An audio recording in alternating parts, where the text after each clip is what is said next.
Okay, तर आज आपण गुरुत्वाकर्षण हा सब्जेक्ट बघणार आहोत. ठीक आहे. गुरुत्वाकर्षण म्हणजे त्याच्यामध्ये एक कन्सेप्ट आहे गुरुत्वीय बल. गुरुत्वीय बल. आता गुरुत्वीय बल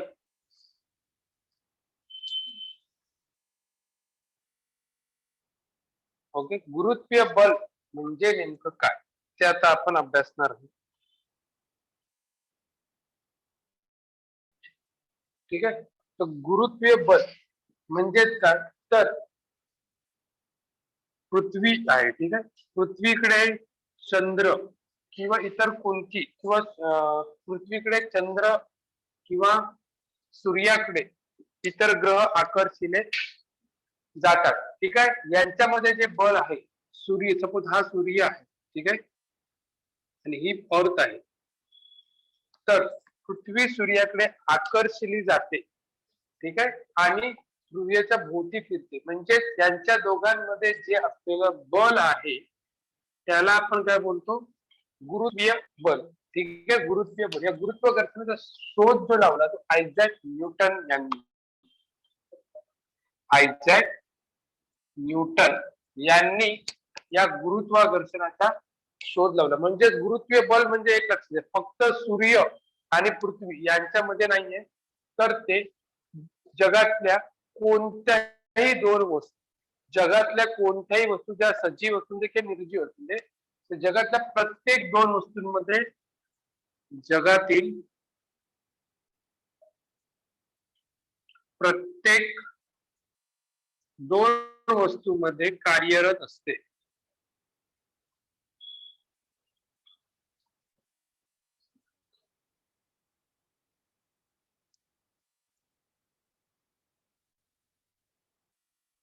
जगातील प्रत्येक दोन वस्तूंमध्ये हे गुरुत्वाकर्षण बल आहे ते कार्यरत असलेलं आपल्याला दिसून येते. ठीक आहे. याचा शोध लावलेला आयझॅक न्यूटन यांनी.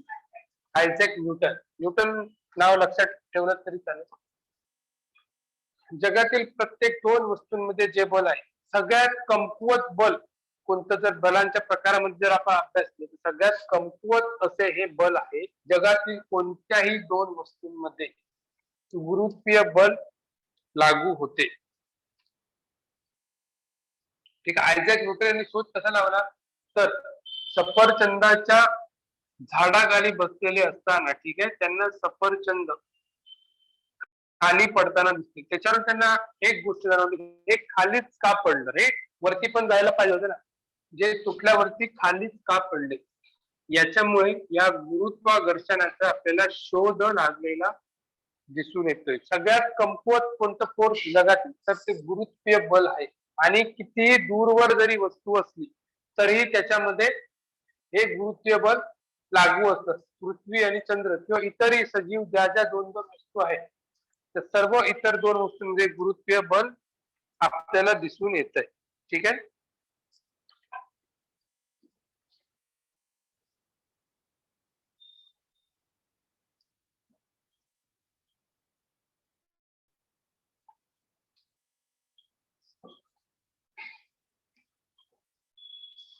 त्याच्यानंतर न्यूटनची अजून थोडी माहिती आपण घेऊया.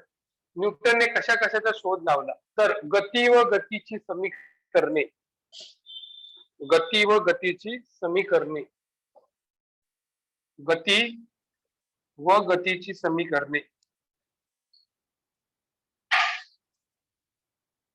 गतीचे नियम, गतीचे नियम, गुरुत्वाकर्षणाचा सिद्धांत जो आता आपण शिकतो. ठीक आहे. गुरुत्वाकर्षणाचा सिद्धांत, गुरुत्वाकर्षणाचा सिद्धांत, त्याच्या प्रिन्सिपिया. ठीक आहे. प्रिन्सिपिया या पुस्तकामध्ये त्यांनी याचं वर्णन केलेलं आहे. प्रिन्सिपिया पुस्तकाचं नाव भरपूर महत्वाचं आहे, ते पेपरला विचारलं जाऊ शकतं. तर प्रिन्सिपिया या पुस्तकामध्ये त्यांनी याचं वर्णन केलेलं आहे. गती व गतीची समीकरणे, गतीचे नियम, गुरुत्वाकर्षणाचा शोध. ठीक आहे.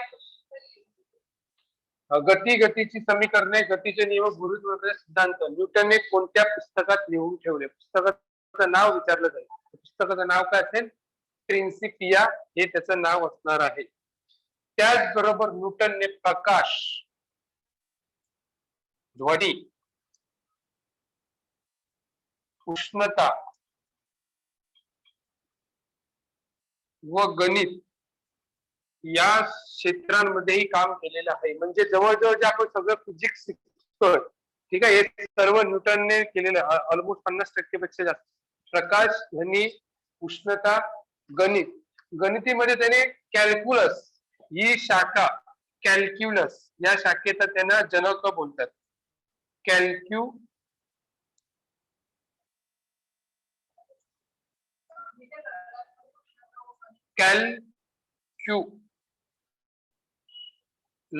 इंग्लिश मध्ये लिहिलं तर सोपं पडेल. कॅल्क्युलस याच्यामध्ये सुद्धा त्यांनी शोध लावला, म्हणजे कार्य केलेलं आहे. एवढंच मोठ्या प्रमाणावर कॅल्क्युलस, ठीक आहे, कॅल्क्युलस या गणितीय शाखेचा सुद्धा त्याला आपण जनक म्हटले जाते न्यूटनला, ठीक आहे. त्याचबरोबर परावर्तक दुर्बीण तयार करणारे पहिले शास्त्रज्ञ, परावर्तक दुर्बीण शोधणारे पहिले शास्त्रज्ञ म्हणून या न्यूटनचा उल्लेख केला जातो. लक्षात घ्या, गती व गतीचे समीकरणे, गतीचे नियम, गुरुत्वाकर्षणाचा सिद्धांत यांचा शोध लावलेलाच आहे, ठीक आहे. त्यामुळे प्रकाश, ध्वनी, उष्णता, गणित मध्ये सुद्धा त्यांनी महत्वाचं योगदान. परावर्तक दुर्बिणीचा शोध लावणारे पहिले शास्त्रज्ञ, परावर्तक दुर्बीण, टेलिस्कोपचा शोध लावणारे. त्याचबरोबर गणिताची एक शाखा शोधून काढली, त्याला आपण कॅल्क्युलस या नावाने ओळखलं जातं. तर या कॅल्क्युलसचा शोधही त्यांनी घेतला होता.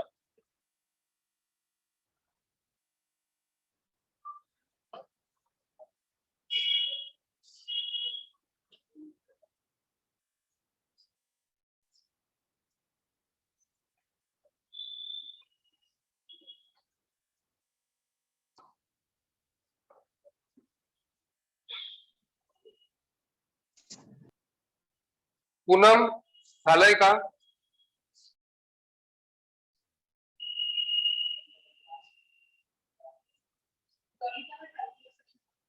गणिताची शाखा आहे कॅल्क्युलस, जशी जॉमेट्री आहे, अल्जेब्रा आहे, तशी कॅल्क्युलस सुद्धा एक गणिताची शाखा आहे. आणि या शाखेचा जो शोध आहे तो न्यूटन यांनी लावलेला आहे, ठीक आहे. नेक्स्ट हेडिंग, वर्तुळाकार गती व अभिकेंद्री बल. वर्तुळाकार गती व अभिकेंद्री बल.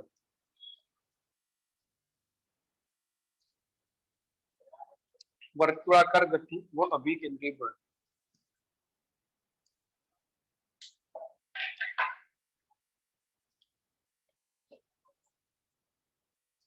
वर्तुळाकार गती व अभिकेंद्री बल.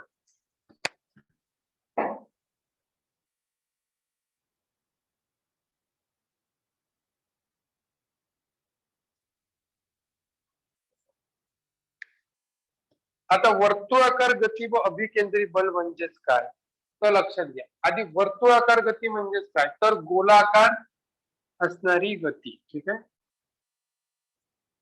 वर्तुळाकार म्हणजेच गोलाकार असणारी गती. त्याच्यामध्ये काय असतं, मध्ये केंद्र असतं आणि या केंद्राभोवती एखादा जर वस्तू किंवा एखादा ऑब्जेक्ट जर गोल फिरत असेल त्याला काय बोललं जातं, वर्तुळाकार गती, ठीक आहे. आता वर्तुळाकार जेव्हा गती असते एखाद्या पदार्थाला, तेव्हा एक प्रकारचे बल या केंद्राकडे आकर्षिले जाते, ठीक आहे. एखादी वस्तू सपोज आपण इथे मानूया, ठीक आहे, ही वस्तू या क्लॉकवाईज डिरेक्शन मध्ये फिरते आहे, तर एका प्रकारचे बल नेहमी केंद्राकडे आकर्षिले असते. म्हणजे केंद्र त्याला आपल्याकडे ओढत असतो, एका प्रकारचे बल. या बलाला काय म्हणतात, अभिकेंद्री बल. म्हणजेच वर्तुळाकार गती असताना केंद्राच्या दिशेने असलेल्या बलाला अभिकेंद्री बल असे म्हटले जाते. कोणतीही दोन, आपण एखादा गोफण आपण गोल फिरवतो किंवा दगड बांधून दोऱ्याला बांधून आपण गोल फिरवतो, ठीक आहे. हे बेस्ट एक्झाम्पल आहे. किंवा जे ग्रह वगैरे फिरतात, लक्षात आलं, त्यांच्यामध्ये सेंटरकडे फोर्स अट्रॅक्ट होत असतो, त्याला काय म्हणतात, अभिकेंद्री बल. वर्तुळाकार गतीमध्ये वस्तू फिरत असताना, वर्तुळाकार गतीमध्ये वस्तू फिरत असताना, नोट डाऊन करा, वर्तुळाकार गतीमध्ये वस्तू फिरत असताना केंद्राच्या दिशेने, केंद्राच्या दिशेने, केंद्राच्या दिशेने बल प्रयुक्त होत असते. केंद्राच्या दिशेने बल प्रयुक्त होत असते. केंद्राच्या दिशेने बल प्रयुक्त होत असते, त्याला अभिकेंद्री बल असे म्हटले जाते. त्याला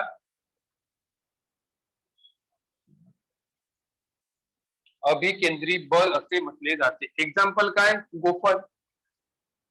गोफण आपण जे गोल गोल फिरवतो त्याच्यामध्ये अभिकेंद्री, त्यावेळी जो दगड फिरत असतो त्याच्या भोवती, सेंटरच्या भोवती अभिकेंद्री बल तयार झालेले असते. किंवा सूर्य आणि च्या भोवती वेगवेगळे ग्रह पृथ्वी फिरणे, पृथ्वी भोवती चंद्र फिरणे, याच्यामध्ये जे बल लागतं ते कोणतं आहे, अभिकेंद्री बल. त्याचा फॉर्म्युला पण आपल्याला माहिती आहे, F=mv²r. हे फक्त विचारत नाही कधी गणित, पण माहिती विचारलं तर F=v²/r, वेअर F= बल, अभिकेंद्री बल, m= वस्तुमान, v=y, वेलोसिटी म्हणजेच वेग, आणि r म्हणजेच त्रिज्या. या जर गोष्टी माहिती आहेत, किती बल अट्रॅक्ट आहे ते आपण सांगू शकतो.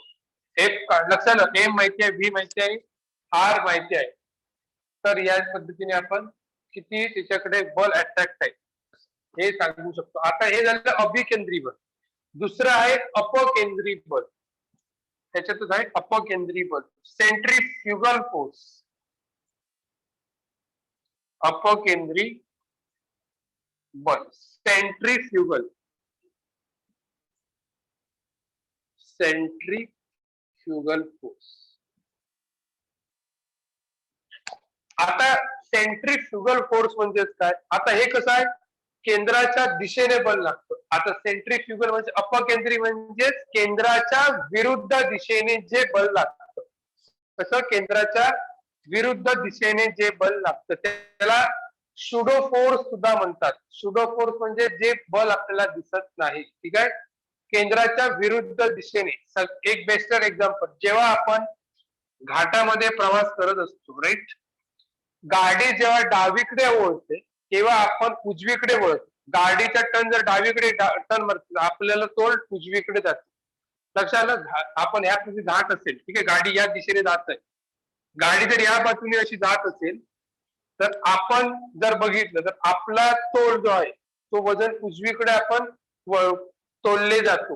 हे कोणतं फोर्स आहे, कारण सेंटर इथे असतं, बरोबर, सेंटर, गाडी या दिशेने सेंटरच्या दिशेने फिरते, परंतु आपण बाहेर थोडा आपल्या जागेला भास होतो, त्यावेळी आपल्याला कोण जाणवत नाही कोण करते, पण आपणला तोल जातो. तो एक प्रकारचा सुडो फोर्स आहे. अजून एक एक्झाम्पल जर बघितलं, जर गाडीत आपण बसलेलो, गाडी चालू, ब्रेक अचानक मारला तर काय होतो, गाडी थांबते, पण आपण पुढे धक्का होतो. हा सुद्धा एक सुडो फोर्स आहे, म्हणजेच केंद्राच्या विरुद्ध दिशे, अभिकेंद्री अपकेंद्री बल. अजून एक एक्झाम्पल, गाडी चालू होताना आपल्याला मागून धक्का बसतो, धक्का बसतो, कोण मारतो धक्का, मान कोण नसतं तिथे, तरी पण त्यावेळी धक्का लागतो, बरोबर ना. तर हे जे बल आहे ते कोणतं बल आहे, अपकेंद्री बल आहे. ते कसं असतं, केंद्राच्या विरुद्ध दिशेने. किंवा लहान लहान मुले जेव्हा गार्डन मध्ये या गोल ते खेळणं असतं, ठीक आहे, असं त्यांना गोल गोल फिरवलं जातं या पद्धतीने बसून प्रत्येक स्पॉटवर, त्यावेळी कसं वाटतं, बाहेर पडण्याचा धोका आहे ना, वाटत असतं की बाहेर पडू, त्यावेळी त्यांना जे बल खेचत असतं ते बल म्हणजे सुडो फोर्स, म्हणजे अपकेंद्री बल. तर लक्षात ठेवायचं, अपकेंद्री बल कुठे असतं, अपकेंद्री बल केंद्राच्या विरुद्ध दिशेने कार्यरत असते. हे कसं केंद्राच्या दिशेने आहे, आता हे दोन्ही फोर्स एकसारखे नाही आहेत, लक्षात घ्या. अपकेंद्री आणि अपकेंद्री दोघांची एकसारखी नाही आहेत. लक्षात घ्या, याला शुडो फोर्स पण बोलतात. Pseudo force.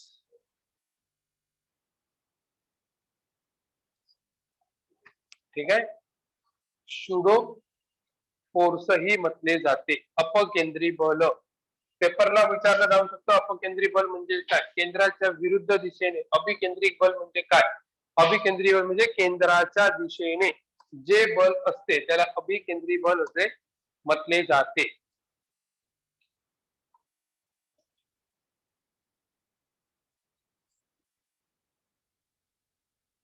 एक्झाम्पल लिहू शकता. गाडी वळणामध्ये गाडी डावीकडे वळली असता आपण उजवीकडे वळणे, किंवा ब्रेक मारला असता मागून धक्का बसणे, अचानक ब्रेक मारला असता आपला तोल पुढे जाणे, किंवा गाडी चालू केली असता अचानक मागून धक्का बसणे, ही सगळी कशाची एक्झाम्पल आहेत? अपकेंद्री बलाची एक्झाम्पल आहेत.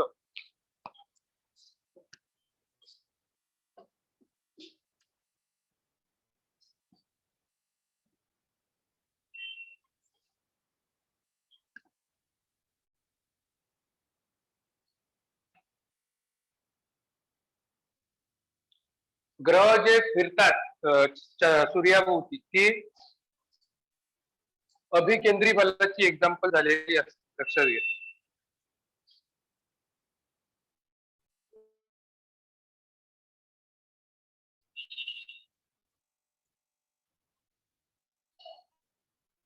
Just Poonam, did you understand?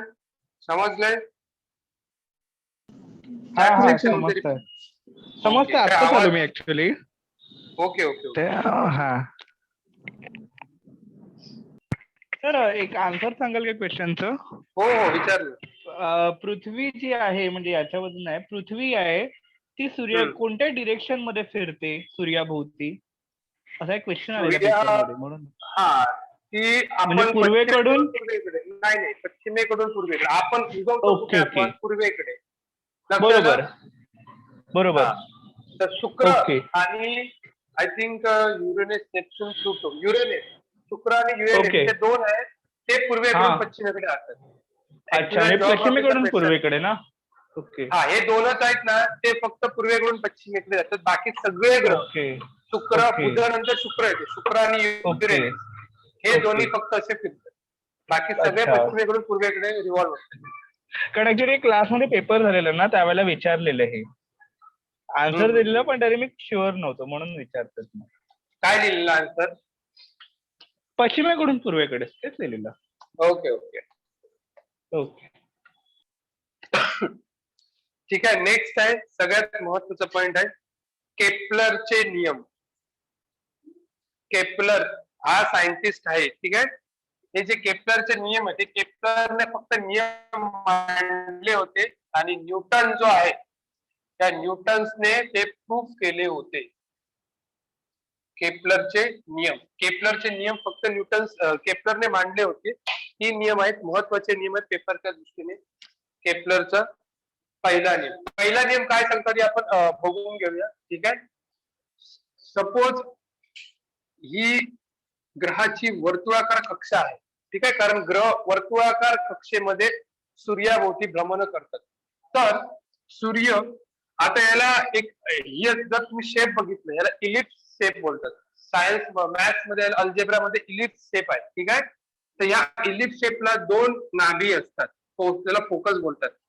तर एका लंब वर्तुळाकार कक्षेत जर ग्रह फिरत असतील तर सूर्य एका नाभीवर असतो. कोणत्याही एका नाभीवर, नाभी दोन असतात, लक्षात घ्या. इलिप्सचा शेप बोलतात, त्याला F1 F2. जसं लेन्सेस मध्ये वगैरे आपण फोकस बघितले तसं त्याला इथे फोकस आहेत F1 F2. तर सूर्य कुठे असतो? एका नाभीवर सूर्य असतो. इथे या रिव्हॉल्वर काय होत आहे, इथे आपले ग्रह फिरत आहेत लंब वर्तुळाकार कक्षेत. हा झाला पहिला नियम, लिहून घ्या.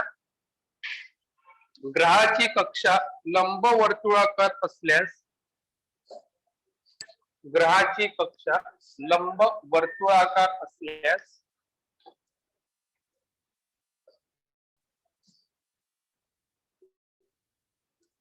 ग्रहाची कक्षा लंबवर्तुळाकार असल्यास सूर्य सूर्य त्या कक्षेच्या सूर्य त्या कक्षेच्या एका नाभीवर असतो. त्या कक्षेच्या एका नाभीवर असतो. हा झाला केपलरचा पहिला. लक्षात घ्या, केपलरचे जे नियम आहे ते केपलरने फक्त मांडले होते. प्रूफ कोणी केले तर न्यूटनने बरेच काम केलेले आहे. लक्षात घ्या, प्रत्येक क्षेत्रामध्ये फिजिक्सचा आपण जे ऑलमोस्ट शिकलो त्याच्यातला 50 काय 60-70% जो भाग आहे तो फक्त न्यूटन. मेकॅनिक्स ही पण ब्रँच आहे त्याच्यामध्ये पण, ठीक आहे. ही मेकॅनिक्स पूर्ण जी ब्रँच आहे ती परत न्यूटनने केलेली आहे. लक्षात आलं. हा झाला पहिला नियम. दुसरा नियम काय सांगतो, ठीक आहे. तर दुसरा नियम फक्त समजून घ्या पहिला. सपोज लंबवर्तुळाकार कक्षा आहे,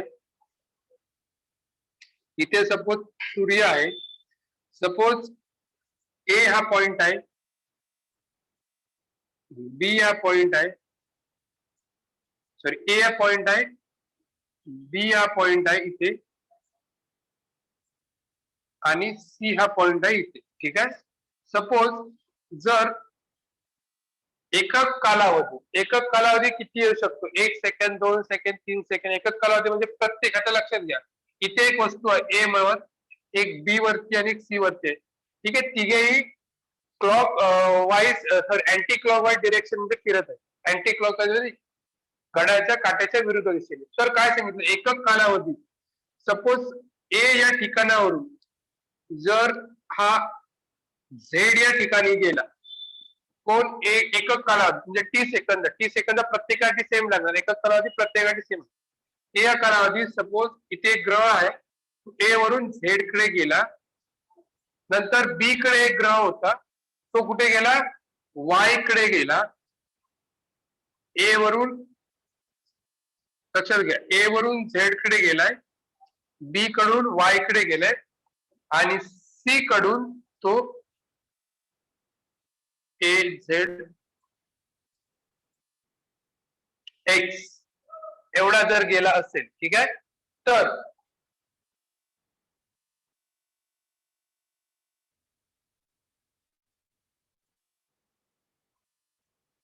असं सांगितलं गेलं, एकक कालावधीत ए कडून सी कडे गेलाय, बी कडून वाय कडे गेलाय, आणि सी कडून जर झेड कडे गेलाय, तर तिघांनी कव्हर केलेला एरिया एकक कालावधीत, लक्षात घ्या, एकाच वेळी ए कडून झेड कडे गेलाय, बी कडून वाय कडे गेलाय आणि सी कडून एक्स कडे गेलाय, तर तिघांनी कव्हर केलेलं क्षेत्रफळ, एरिया म्हणजे क्षेत्रफळ, म्हणजे थोडक्यात त्रिकोण दिसतोय, राईट. हा काय झाला, त्रिकोणासारखा एरिया झाला दिसायला. तर हे जे क्षेत्रफळ आहे ते काय असतं, समान. याला सपोज A1 बोललो आपण, याला A2 बोललो, आणि याला A3 बोललो, तर A1 is equal to A2 is equal to A3. लक्षात आलं. एकक कालावधीत तिघांनी पण, ए कडून झेड कडे गेला, बी कडून वाय कडे, सी कडून एक्स कडे गेला, तर त्यांनी कव्हर केलेला क्षेत्रफळ एरिया का असतं, समान असतो. कुठून काढलेला एरिया, इथे आपण सूर्य पकडायचा. नियम क्रमांक 2 लिहून घ्या. ग्रहाला सूर्याशी जोडणारी सरळ रेषा, ग्रहाला सूर्याशी जोडणारी सरळ रेषा, ग्रहाला सूर्याशी जोडणारी सरळ रेषा ही समान कालावधीत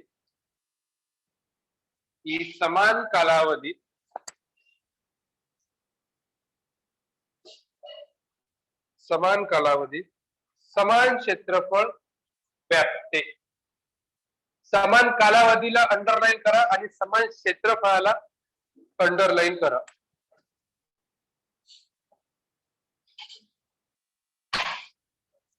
समान कालावधीत समान क्षेत्रफळ व्यापते. आणि नियम क्रमांक 3 आहे,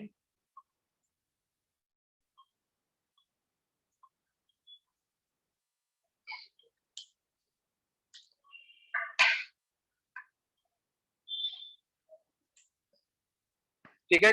नियम क्रमांक 3 बघा, आवर्त कालाचा वर्ग, लक्षात घ्या, आवर्त कालाचा वर्ग हा समप्रमाणात असतो सूर्यापासूनच्या अंतराच्या घनाच्या. ग्रहाच्या आवर्त कालाचा वर्ग हा समप्रमाणात असतो कोणाच्या? आर म्हणजेच काय? त्या ग्रहाचे सूर्यापासूनचे असणारे अंतराच्या घनाच्या समप्रमाणात असतो. टी म्हणजेच आवर्त वर्ग. टाइम पिरियड किती असतो? आर म्हणजेच सरासरी अंतर. कुठून कुठपर्यंत येणार? ग्रह व सूर्य यांच्यातील.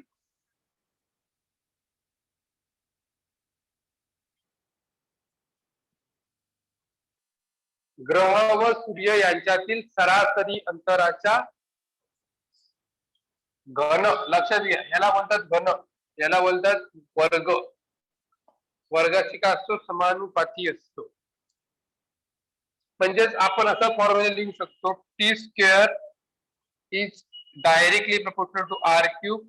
So t square upon r cube is equal to k, and that k is called as a Kepler constant. यालाच काय बोलतात? Kepler constant.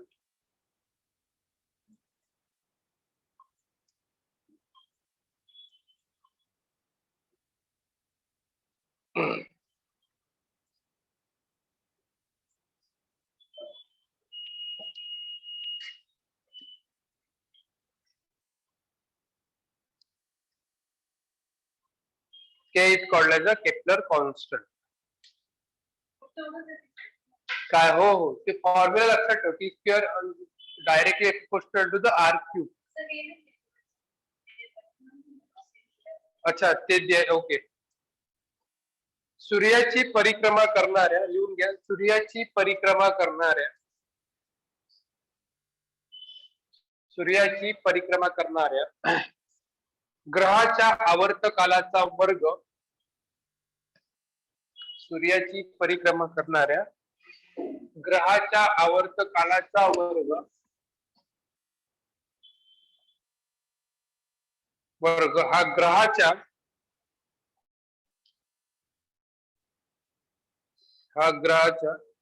सूर्यापासूनच्या सरासरी अंतराच्या, हा ग्रहाच्या सूर्यापासूनच्या सरासरी अंतराच्या घनाला समानुपाती असतो. घनाला समानुपाती असतो.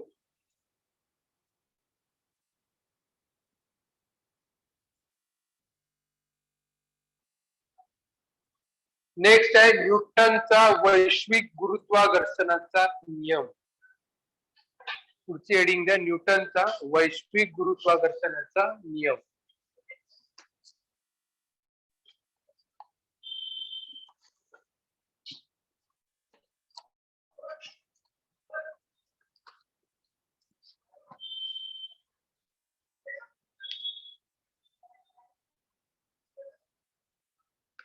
न्यूटनचा वैश्विक गुरुत्वाकर्षणाचा नियम किंवा सिद्धांत. वैश्विक गुरुत्वाकर्षणाचा सिद्धांत.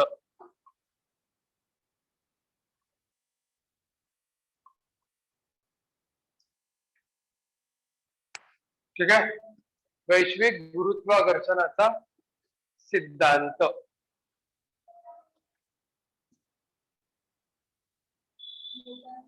न्यूटनचा वैश्विक गुरुत्वाकर्षणाचा सिद्धांत काय सांगितलं? सपोज इथे एक वस्तू आहे आणि इकडे एक वस्तू आहे, दोन वस्तू आहेत. ठीक आहे, या एका वस्तूचं वस्तुमान m1 आहे,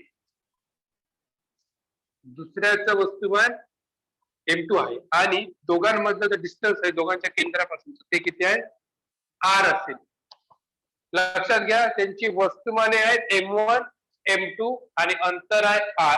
तर त्यांच्यात असणारे जे गुरुत्वीय बल आहे, मगाशी आपण बघितलं, गुरुत्व बल जगातील कोणत्याही दोन वस्तूंमध्ये गुरुत्वीय बल असते तर ते F इज ते समप्रमाणात असते दोन्ही वस्तुमानाच्या गुणाकाराच्या समप्रमाणात. लक्षात घ्या ते बल किती आहे F म्हणजेच काय गुरुत्वीय बल किती आहे दोन्ही वस्तुमानांच्या गुणाकाराच्या समप्रमाणात आणि अंतराच्या वर्गाच्या व्यस्त प्रमाणात. R च्या जेवढं अंतर जास्त असेल तेवढा F कमी येणार. लक्षात आलं म्हणजेच काय अंतराच्या वर्गाच्या. लक्षात घ्या म्हणजे गुरुत्वीय बल किती असणार वस्तुमानाशी समानुपाती च्या वस्तुमानाच्या गुणाकाराशी समानुपाती व अंतराच्या वर्गाच्या व्यस्तानुपाती. म्हणजेच आपण F इज इक्वल टू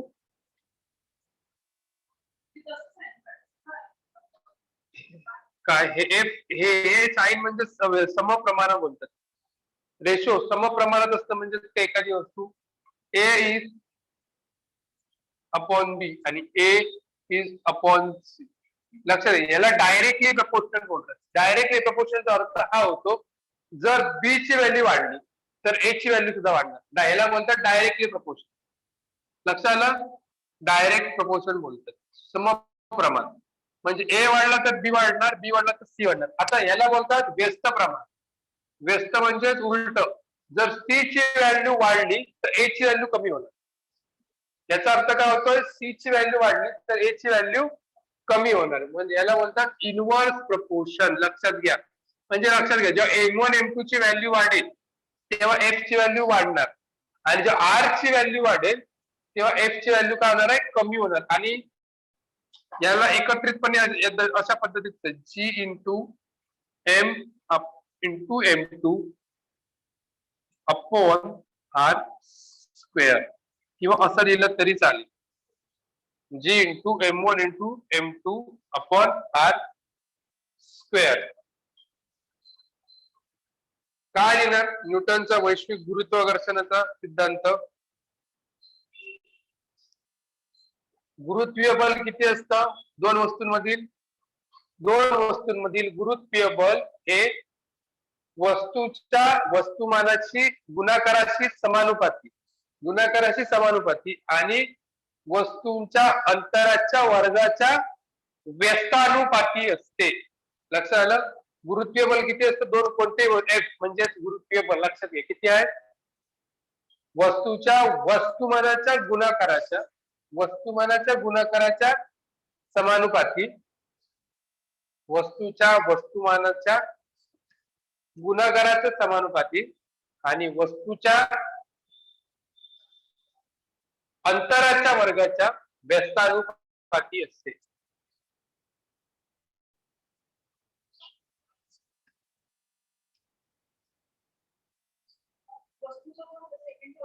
वस्तूच्या अंतराच्या वर्गाच्या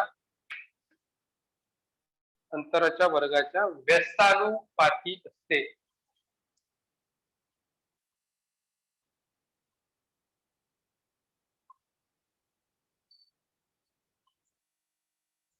आता हा G म्हणजेच गुरुत्वीय स्थिरांक.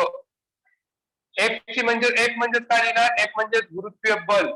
M1 M2 म्हणजे दोन वस्तुमाने. R म्हणजे दोन वस्तूंमधील अंतर आणि G म्हणजेच त्याला म्हणतात गुरुत्वीय स्थिरांक.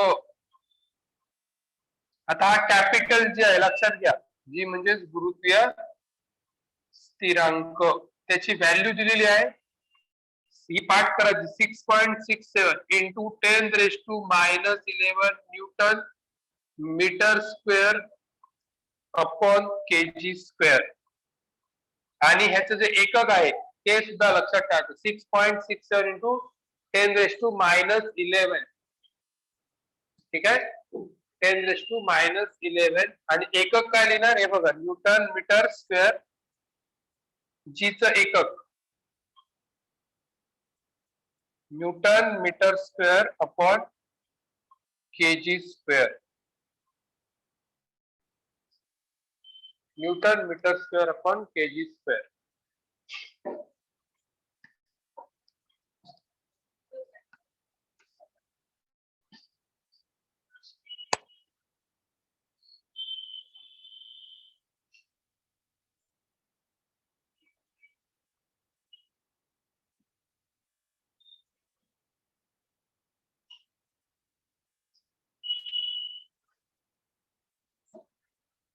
मोहित, पूनम, राजस समजलंय?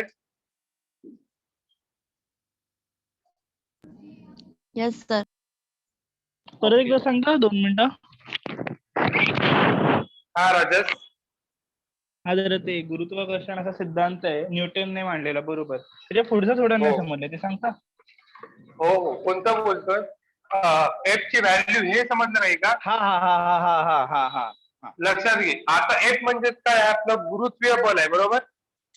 आता गुरुत्वीय बल, बरोबर. हा एफ M1 M2 म्हणजे काय? दोघांची वस्तुमान आहे, बरोबर. M1 M2 म्हणजे दोन वस्तू आहेत, एकाचा वस्तुमान M1 आहे, दुसऱ्याचं M2. आर म्हणजेच M2 काय आहे? बरोबर. आर म्हणजे दोन वस्तूंमधील अंतर, बरोबर. ओके. आता गुरुत्वीय बल किती आहे? तर वस्तूंच्या वस्तुमानाचा गुणाकार आहे, वस्तुमानाचा गुणाकार केलेला आहे, बरोबर. M1 into M2. हा हा हा हा, वस्तूंच्या वस्तुमानाचा गुणाकार अशी समानुपाती, मी इथे सांगितल्याप्रमाणे समानुपाती घ्यायचे. जर अंशामध्ये व्हॅल्यू लिहिली असेल तर समानुपाती असणार, आणि छेदामध्ये असेल तर व्यस्तानुपाती घ्यायची. लक्षात आलं? म्हणजेच काय? समानुपाती जेव्हा जेव्हा व्हॅल्यू असेल तेव्हा जर ए डायरेक्टली समानुपाती बी आहे, ठीक आहे, ए समानुपाती काय? बी आहे. याचा अर्थ काय होतो? जेव्हा जेव्हा बी ची व्हॅल्यू वाढेल तेव्हा तेव्हा ए ची व्हॅल्यू वाढणार. अच्छा. आणि व्यस्त प्रमाण म्हणजेच काय? व्यस्त प्रमाण म्हणजेच काय? जेव्हा जेव्हा सी ची व्हॅल्यू वाढेल तेव्हा ए ची व्हॅल्यू कमी होणार, तर ए ची व्हॅल्यू कमी होणार, उलट होणार. व्यस्त असेल तर उलट होतं. मग तो जर एकत्रित आपण एकत्रित लिहिला तर या पद्धतीने होतो. जेव्हा इनव्हर्सली प्रपोर्शन टू आपल्याला स्थिरांक घ्यावा लागतो, जेव्हा आपण प्रपोर्शन मध्ये लिहितो व्यस्त प्रमाणात आहे, तेव्हा आपल्याला नेहमी काय घ्यावं लागतं? एक स्थिरांक. आपण याच्यामध्ये पण केलं होतं बघ, शेपल्याचं system, T square is directly proportional to R cube. मग लिहिलं T square is equal to R cube is equal to K. तर प्रत्येक वेळी आपल्याला स्थिरांक लिहावा लागतो. ओके. असं आहे ते, ठीक आहे. तर तसंच मी ते स्थिरांक जी दिलेला आहे, हा जी म्हणजे गुरुत्वीय स्थिरांक बोलतात. पृथ्वीचा ग्रॅव्हिटी म्हणू शकतो ना आपण त्याला? नाही नाही नाही, ग्रॅव्हिटीला स्मॉल जी बोलतो, तेच तर तुला सांगतोय. त्याच्यात फरक आहे. त्याच्यात ऍक्सिस गुरुत्वीय त्वरण बोलतात त्याला, ते आपण पुढे बघणार आहोत. अच्छा. स्मॉल जी आणि कॅपिटल जी या दोघांमध्येही फरक आहे. ओके, लक्ष आलं? ठीक आहे ठीक आहे. जी ची व्हॅल्यू 6.67 इंटू 10 ही व्हॅल्यू इंटू 10⁻⁻11. ही पाठ करायची व्हॅल्यू पेपरला एकक पण विचारतात जीचं, कॅपिटल बीचं बघायचं. कॅपिटल जी आहे की स्मॉल जी, दोघांचं एकक आणि दोघांच्या व्हॅल्यू सुद्धा विचारल्या जातात. पुढे आपण कॅपिटल स्मॉल जी बद्दल बघणार आहोत, गुरुत्वीय त्वरण, त्यामुळे व्यवस्थित बघा. अच्छा, ओके ओके. हो हो, पूर्ण व्हॅल्यू पाठ करायची. आणि एकक पण विचारलेला आहे पेपरमध्ये. एकक काय? न्यूटन मीटर स्क्वेअर पर KG square.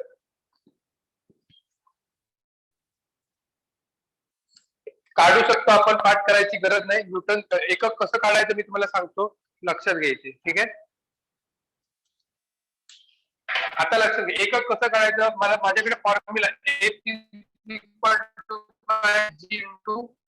M1 M2 upon R square. आता मला जी, जर जी ची व्हॅल्यू काढायची, काय लिहिलं असतं मी? F into R square upon M1 M2, बरोबर. आता मला जर एकक काढायचं, एफ चा एकक काय? न्यूटन आहे. म्हणजे बलाचं एकक आपण न्यूटन घेतो. आर म्हणजेच काय आली? लांबी झाली. लेंथचा एकक काय येतो? याचा एकक काय? मीटर. आर चा वर्ग म्हणजेच मीटरचा वर्ग. आणि M1 M2 म्हणजेच काय? वस्तुमान. वस्तुमान नेहमी कशात घेतले जातात? केजी. दोन्ही वस्तू, याचा पण केजी येणार, याचा पण केजी, म्हणजे KG into KG, KG square. तेच आलंय ना आन्सर, न्यूटन मीटर स्क्वेअर पर केजी स्क्वेअर. लक्षात आलं? अशा पद्धतीने तुम्हाला स्वतः ह्याला डिराइव्हड क्वांटिटी बोलतात. स्वतःहून व्हॅल्यू काढू शकता जर याचा एकक माहिती असेल. पाठ करायची गरज नाही, फक्त ही व्हॅल्यू फक्त लक्षात ठेवा. 6.67 इंटू 10⁻11 ही व्हॅल्यू आहे, ठीक आहे. एक गणित घेऊया आपण, ठीक आहे. महेंद्र व विराट एकमेकांपासून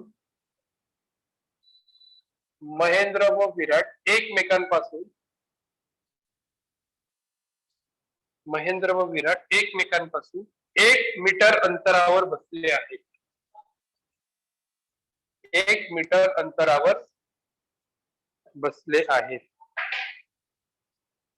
म्हणजे आर दिलेली, आर कितीला? 1 मीटर अंतरावर बसलेले आहेत. फुल स्टॉप. त्यांची वस्तुमाने त्यांची वस्तुमाने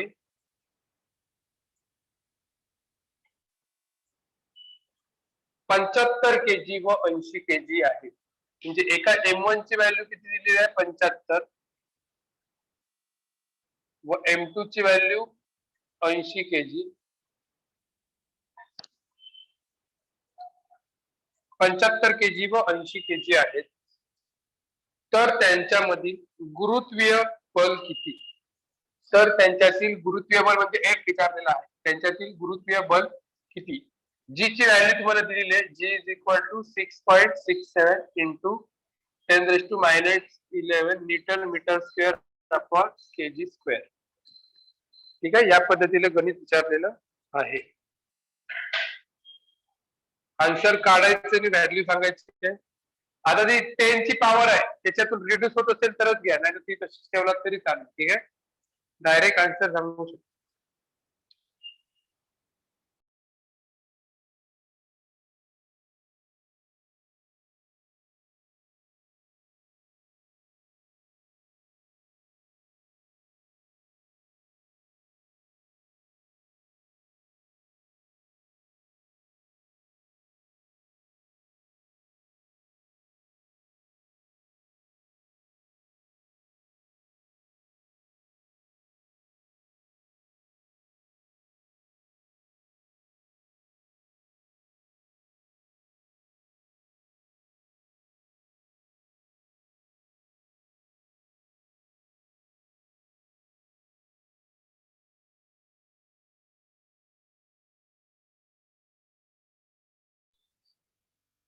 किती येते answer?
Hello sir.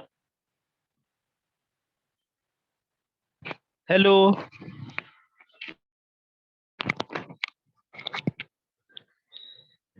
Sorry actually mute ठेवला. ठीक आहे. ओके, एफ ची आपण व्हॅल्यू टाकलेली आहे 6.67 इंटू 10⁻11. ठीक आहे. फक्त आता सॉल्व्ह करणार आहोत. तर 8×56 आणि 4 60. ठीक आहे. अपॉन 1 ला काय होतं, एकचा वर्ग एकच होतो, त्यामुळे त्याला व्हॅल्यू लिहिलात काय लिहिलात तरी चालते. आता नंतर 6.67 इंटू 10⁻11. आता F is equal to 6.67 into 10⁻11.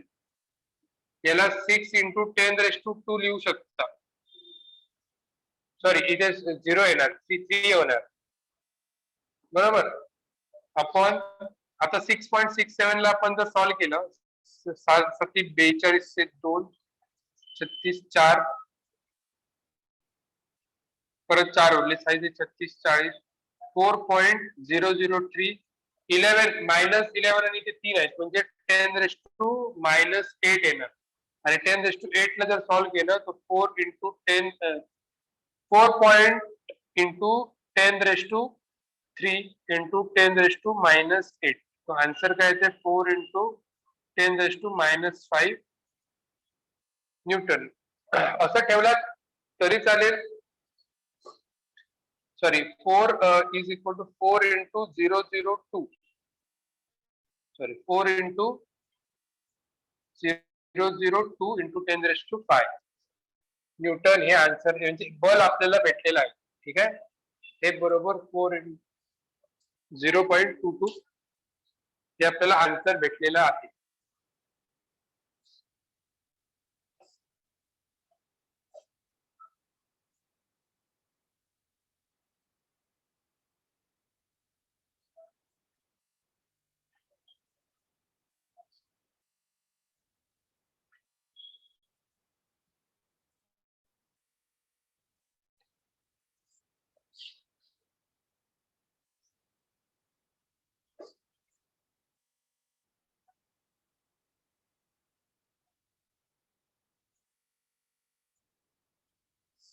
झालंय लिहून आन्सर. आपण पुढचा पॉइंट घेऊया.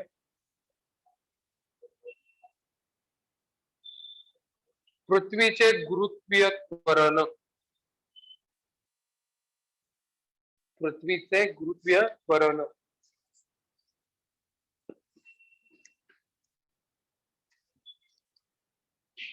Acceleration due to gravity.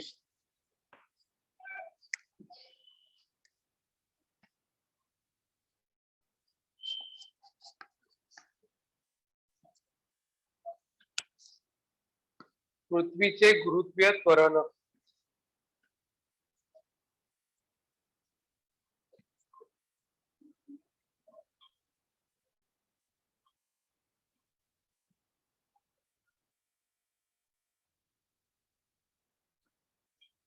ठीक आहे. पृथ्वीचे गुरुत्वीय त्वरण, acceleration due to gravity. English मध्ये काय म्हणतात, एक्सेलरेशन ड्यू टू ग्रॅव्हिटी. याचं सिम्बॉल लक्षात घ्या. त्वरण म्हणजे थोडक्यात ए. आपण नॉर्मली आपण त्वरणला ए बोलतो, परंतु पृथ्वीचा विषय येतो तेव्हा त्याला ए नाही बोलायचं, जी या लेटरने दर्शवला जातं. पृथ्वीचे गुरुत्वीय त्वरण कशा पद्धतीने काढण्यात आहे, जी. गुरुत्वीय त्वरण का असं, म्हणजे याच्यावरून आपल्याला पृथ्वीची अट्रॅक्शन क्षमता, एखाद्या वस्तूला खिचण्याची क्षमता आपल्याला पृथ्वीची कळते. लक्षात आलं. पृथ्वीची जी शक्ती आहे एखाद्या वस्तूंना आपल्याकडे खेचते. आपण एकदा उडी मारली असता आपणही खाली येतो, किंवा एखादा चेंडू वरती फेकला असता तो चेंडू आपल्याला खालती येताना दिसून येतो. हे कशामुळे, ह्या पृथ्वीच्या गुरुत्वीय त्वरणामुळे. कोणतीही वस्तू, पृथ्वीच्या गुरुत्वीय त्वरणाचा परिणाम जोपर्यंत आहे तोपर्यंत कोणती वस्तू आपण वरती फेकली असता ती वस्तू नेहमी कुठे येते, खालती येते. याला ऍक्सेलरेशन ड्यू टू ग्रॅव्हिटी बोलतात. ग्रॅव्हिटी सगळ्यात भारी कॉन्सेप्ट आहे. याच्यामुळे काय होतंय, कोणती वस्तू पृथ्वीकडे अट्रॅक्ट होते. लक्षात, प्रत्येक वस्तूला, ज्या वस्तू लक्षात, वस्तुमान आहे त्या वस्तूला ग्रॅव्हिटी आहे. म्हणजे जेवढं वस्तुमान ज्या वस्तूला जास्त तेवढी त्याची ग्रॅव्हिटी पॉवर पण जास्त असते. लक्षात ठेवा. आपल्याला पण, आपण दुसऱ्यांना अट्रॅक्ट करत असतो, परंतु आपल्यामध्ये वस्तुमान ऍज कम्पेअर टू पृथ्वी खूप कमी आहे. त्याच्यामुळे आपण एखादी वस्तू कमी अट्रॅक्ट करतो. लक्षात आलं. त्याच्यामुळे ज्या वस्तूचं वस्तुमान जेवढं जास्त तेवढी त्याची अट्रॅक्टिव्ह पॉवर आहे. पृथ्वीचं किती आहे, जी ची व्हॅल्यू स्मॉल जी. लक्षात घ्या, स्मॉल जी. 9.8 मीटर पर सेकंड स्क्वेअर ही ऍव्हरेज व्हॅल्यू झाली. किती आहे? पृथ्वीचं गुरुत्व त्वरण म्हणजे जी ची व्हॅल्यू लक्षात ठेवायची, स्मॉल जी 9.8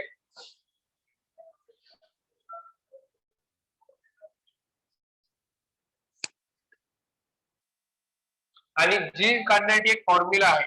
ठीक आहे, आपण पहिला आधी पृथ्वीची गुरुत्व त्वरणाची व्हॅल्यू बघा. G is equal to capital G M upon R square.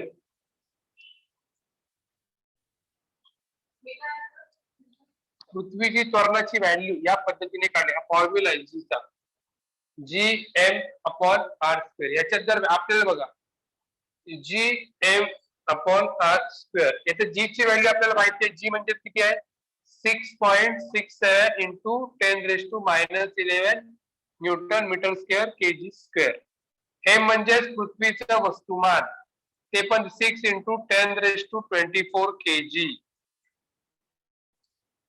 आणि पृथ्वीची त्रिज्या पण आपल्याला माहिती आहे 6400 किलोमीटर. ठीक आहे, ह्या जर व्हॅल्यू टाकल्या तर आपल्याला 9.8 हे आन्सर आपण जे काढले ऍव्हरेज व्हॅल्यू आहे. परत सांगतो. ठीक आहे, ही व्हॅल्यू प्रत्येक, आता ह्या व्हॅल्यू तुला माहिती असतं, पेपरमध्ये विचारतात, गरजेचे आहे. जी ची व्हॅल्यू पृथ्वीचा गुरुत्वीय स्थिरांक एम म्हणजे पृथ्वीचं वजन 6 गुणिले 10⁻24 केला असता तर पृथ्वीचं वजन भेटतं. आणि पृथ्वीची त्रिज्या किती आहे? 6400 किलोमीटर. आणि जर मीटर मध्ये लिहायची असेल तर किती होणार? 6.4 इंटू 10⁻7 मीटर. लक्षात आलं का? जर ही किलोमीटर मध्ये 6400, जर ही व्हॅल्यू आपण इथे पुट केली तर आपल्याला पृथ्वीची व्हॅल्यू भेटणार आहे, जी ची व्हॅल्यू भेटणार आहे. ठीक आहे,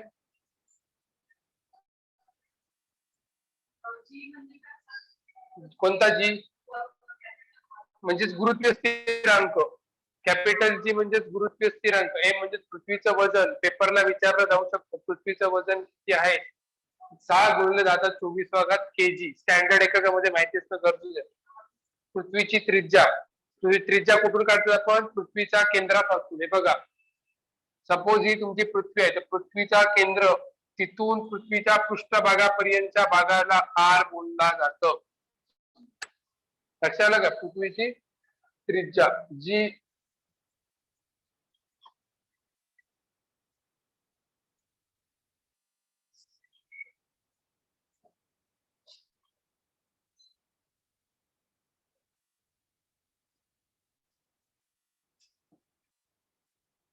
आता पेपरला क्वेश्चन कसे विचारतात या फॉर्म्युलावर लक्षात घ्या. तुम्हाला हा फॉर्म्युला दिला जातो, G equal to G M R square. आता याच्यावरून क्वेश्चन पण विचारलं, लक्षात घ्या. सपोज तुम्हाला जर क्वेश्चन असा विचारला, पृथ्वीचे वजन दुप्पट केले असता, ठीक आहे, पृथ्वीचे वजन दुप्पट केले असता गुरुत्वीय त्वरण किती पट होईल? पृथ्वीचे वजन दुप्पट केले असता जर क्वेश्चन आला पेपरला, हा लिहा, पृथ्वीचे वजन दुप्पट केले असता, दुप्पट केले असता गुरुत्वीय त्वरण किती पटीने वाढेल किंवा कमी होईल? गुरुत्वीय त्वरण किती पटीने वाढेल किंवा कमी होईल?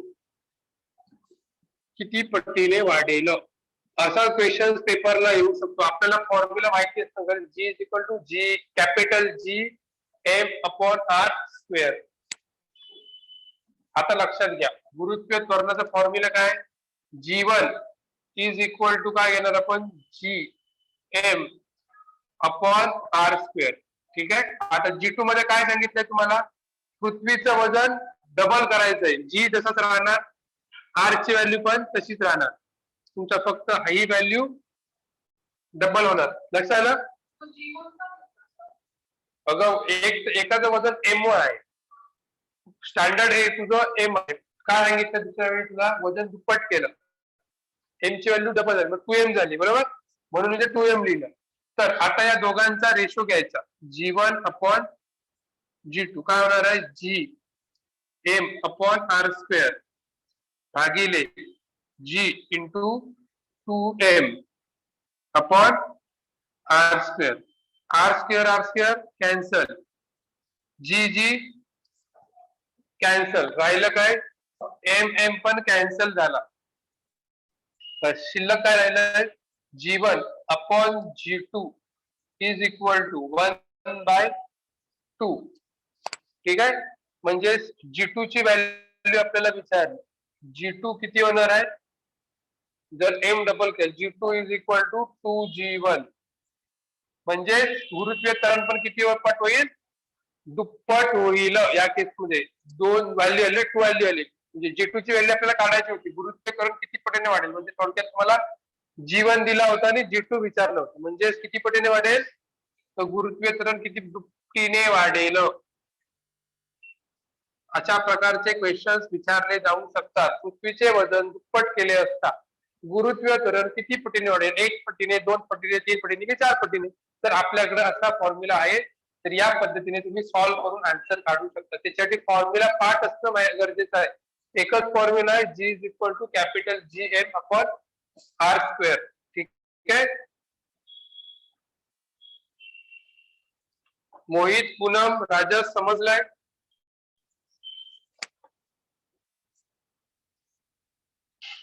बोला, चॅट सेक्शन मध्ये लिहा. हो सर. ओके, ठीक आहे. आता नेक्स्ट अजून एक क्वेश्चन आपण याच्यात रिलेटेड काढू. ठीक आहे. पृथ्वीची त्रिज्या दुप्पट केली असता पृथ्वीची त्रिज्या दुप्पट केली असता गुरुत्वीय त्वरण किती पटीने वाढेल किंवा कमी होईल. तर तुम्ही व्हॅल्यू काढायची आहे. गुरुत्वीय त्वरण पेपरला विचारले जाऊ शकतात क्वेश्चन, गुरुत्वीय त्वरण किती पटीने वाढेल किंवा कमी होईल, जे काय गुरुत्वीय त्वरण किती पटीने. आता तुम्ही काय ते गणित, आता व्हॅल्यू काय घेणार, पृथ्वीची व्हॅल्यू दुप्पट केली असता व्हॅल्यू काय होणार आहे, गुरुत्वीय त्वरण किती पटीने वाढेल किंवा कमी होईल. ठीक आहे. आता याची व्हॅल्यू तुम्ही काढायची आहे, कारण अशा प्रकारचे क्वेश्चन्स पेपरला विचारले जाऊ शकतात. आपण एक स्टेप पुढे राहायचं आहे.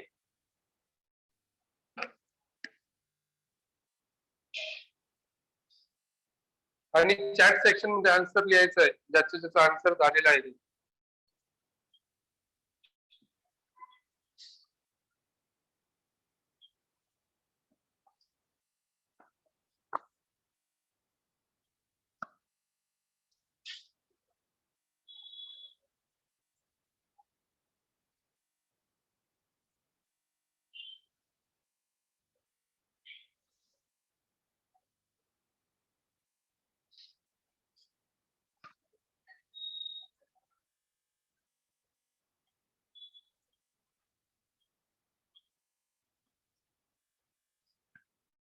आता फक्त पृथ्वीचे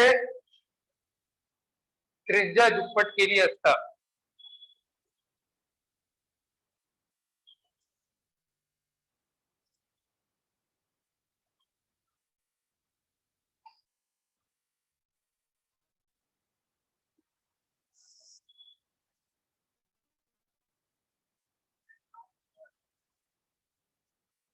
किती येते आन्सर,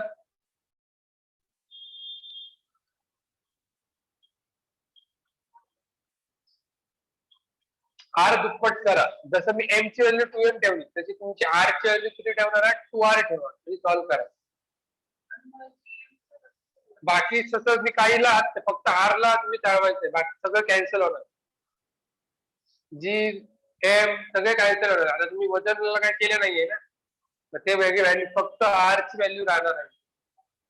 तुम्ही ती सॉल्व्ह करायची आहे. तर अशा प्रकारची क्वेश्चन गणित विचारले जाऊ शकतात.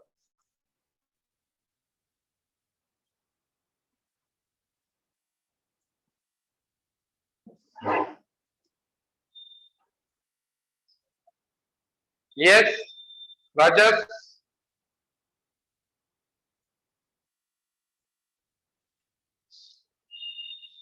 पूनम किती येते आन्सर?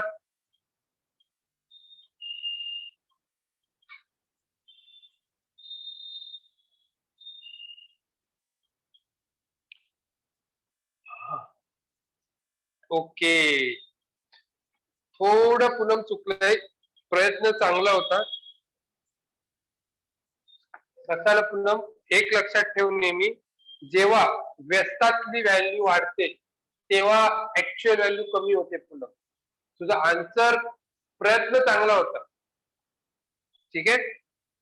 एक लक्षात ठेव, व्यस्तातली व्हॅल्यू जेव्हा जेव्हा वाढणार तेव्हा तुमची व्हॅल्यू कमी होणार आहे त्याच्यापेक्षा, आणि अंशातली व्हॅल्यू जेव्हा जेव्हा वाढते अशा प्रकारच्या व्हॅल्यू त्या व्हॅल्यू वाढते, ठीक आहे.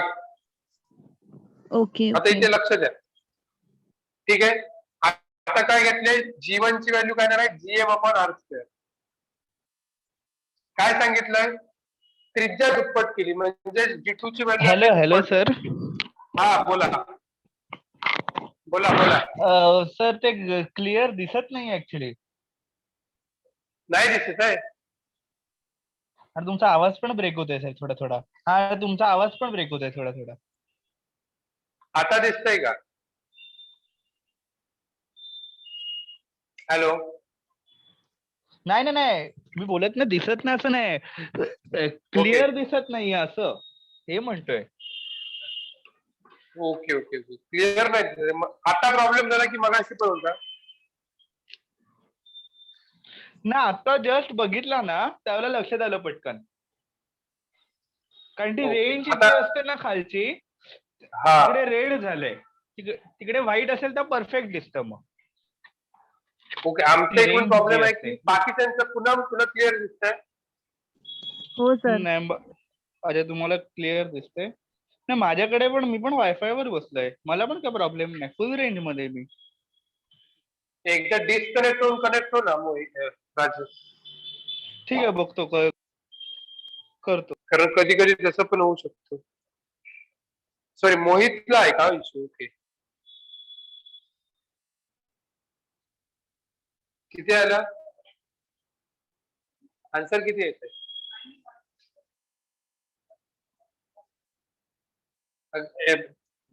ठीक आहे.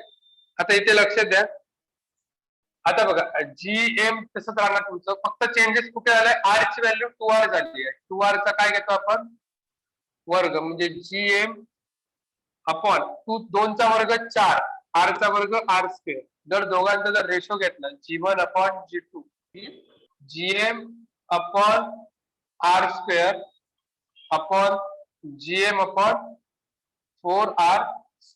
GM सगळं कॅन्सल, R² कॅन्सल होणार आहे. आता इथे काय होणार, G1/G2 इज इक्वल टू 1/1/4. पुन्हा लक्षात दे, 1/1/4 येते. मग आपल्याला G2 ची व्हॅल्यू, G1/G2 काय होणार आहे, 4/1 होणार आहे. G2 काय होणार आहे, G1/4. म्हणजेच व्हॅल्यू काय आहे, गुरुत्वाकर्षणाची 4 पटीने कमी झाली आहे. म्हणजे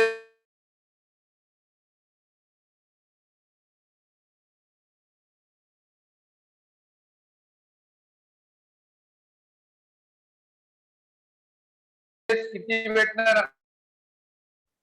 चतुर्थांश आन्सर भेटणार आहे. 104 पण असणार आहे. त्यामुळे तू कन्फ्युज नाही होतो. गुरु लक्षात ठेवायचं, छेदातली व्हॅल्यू जेव्हा जेव्हा वाढते तेव्हा तेव्हा आन्सर नेहमी आपलं छोटं असणार आहे, कोणत्याही केसेस मध्ये, ठीक आहे. तर कोणतं राईट आहे मग? 100 आपल्या G2 ची व्हॅल्यू बघ ना इथे, 104 पटीने, म्हणजे 100% सर सुरुवातीला होती, त्रिज्या वाढल्यावर किती आलं, 25 झालं. लक्ष झालं का, गुरुत्वाकर्षण 4 पटीने कमी होणार. 4 पटीने की 104 पटीने? 104 पटीने ओके कमी होईल. हा, म्हणजे 104 पटीने वाढेल, कमी नाही म्हणू शकत. 104 पट म्हणजे कमीच झालं ना, ते हायेस्ट एक त्याचं जर 1.25 झालं ना, एक होतं ना, 104 म्हणजे 0.25 पटीने वाढलं, म्हणजे बरोबर, कमीच झालंय ते. अच्छा. ओके, ठीक आहे. तर अशा पद्धतीने क्वेश्चन विचारले जाऊ शकतात. आता गुरुत्वीय त्वरण जे आहे, ठीक आहे, ते पृथ्वीवरती सगळ्या ठिकाणी सारख्या पद्धतीने नाही आहे. लक्षात झालं? आपली पृथ्वीचा आकार गोल नाही आहे, तो अंड्यासारखा किंवा ऑरेंज संत्र जर आपण बाहेरून बघितलं संत्र्यासारखा आकार आहे किंवा अंड्यासारखा. म्हणजे काय, तर इथे आपला नॉर्थ पोल आणि साऊथ पोल आहे, राईट? नॉर्थ आणि साऊथ, आणि इथून आपला विषुववृत्त जातं इक्वेटर, बरोबर? इथून काय ते इक्वेटर जातं. आता जे विषुववृत्ताकडे आपली जी पृथ्वी फुगीर आहे आणि ध्रुवांकडे चपटी आहे, ठीक आहे. हा भाग काय चपटी आहे, आणि मी सांगितलं म्हणजे जीची व्हॅल्यू सगळीकडे सारखी नाही आहे, ती कुठे प्रत्येक ठिकाणी जी आपण व्हॅल्यू बघितली 9.8 ती ऍव्हरेज व्हॅल्यू, ठीक आहे. आता फॉर्म्युला आपल्याकडे माहिती आहे, जी इज इक्वल टू काय, GM अपॉन R स्क्वेअर, ठीक आहे. एक लक्षात घे, इथे व्हॅल्यू R ची जास्त आहे, इक्वेटरकडे R त्रिज्या जास्त आहे, आणि जे पोल आहे सेंटर इकडे आहे, लक्षात घ्या. लक्षाला पृथ्वीची आणि सेंटर इथे आहे, आणि ही व्हॅल्यू त्या मनाने नॉर्थ किंवा कमी आहे, आणि इथून अंतर जास्त आहे, म्हणून लक्षात घ्या जी ची व्हॅल्यू या ठिकाणी जास्त आहे. तसंच इकडे पण जी ची व्हॅल्यू काय आहे, जास्त आहे, कारण R ची व्हॅल्यू कमी आहे ऍज कम्पेअर टू इक्वेटर. म्हणजे जर कम्पॅरिझन केलं इक्वेटर विषुववृत्त आणि नॉर्थ आणि साऊथ पोल, तर या दोन ठिकाणी जी ची व्हॅल्यू काय आहे, जास्त आहे. या दोन ठिकाणी जी ची व्हॅल्यू जास्त आहे, आणि इक्वेटरकडे जी ची व्हॅल्यू त्या मानाने काय आहे, कमी आहे. जी ची व्हॅल्यू किती आहे इथे दोन्ही ठिकाणी काय, हे माहिती असणं गरजेचं आहे. पेपरला विचारतात तर ते ध्रुवांकडे गेले असता जी ची व्हॅल्यू काय होत जाते, तर वाढते, आणि विषुववृत्ताकडून ध्रुवाकडे गेलं जी ची व्हॅल्यू काय होते, वाढते, आणि विषुववृत्ताकडे आल्या असता जी ची व्हॅल्यू काय होते, कमी होताना आपल्याला दिसत आहे.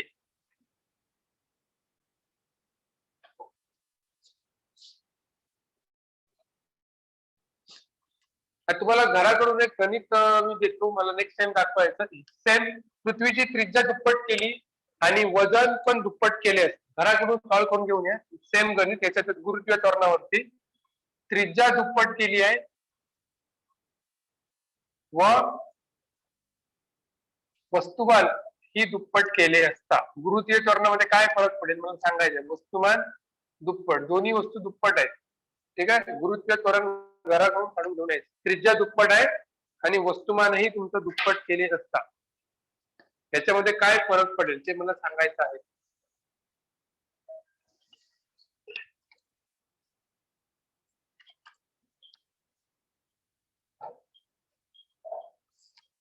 ठीक आहे. इथे लक्षात घ्या, जिकडे R जास्त आहे तिथे तुम्हाला व्हॅल्यू काय येणार आहे, कमी आलेली आपल्याला दिसून येते, आणि जीची व्हॅल्यू जास्त इथे असणार आहे. लक्षात. आता नेक्स्ट क्वेश्चन आहे, पृथ्वीपासून 10 असे वरती गेले असता काय होणार आहे, जीची व्हॅल्यू काय होणार आहे, ठीक आहे. सपोज आपली पृथ्वी आपण या पद्धतीने मांडूया. लक्षात आलं ना, विषुववृत्ताकडे व्हॅल्यू काय असणार आहे, कमी, आणि विजेच्याकडे जास्त.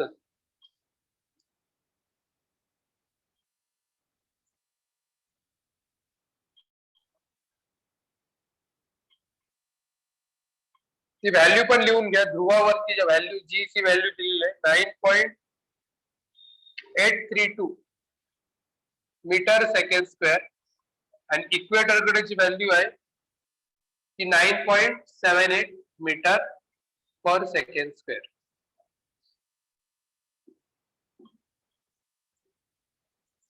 ठीक आहे.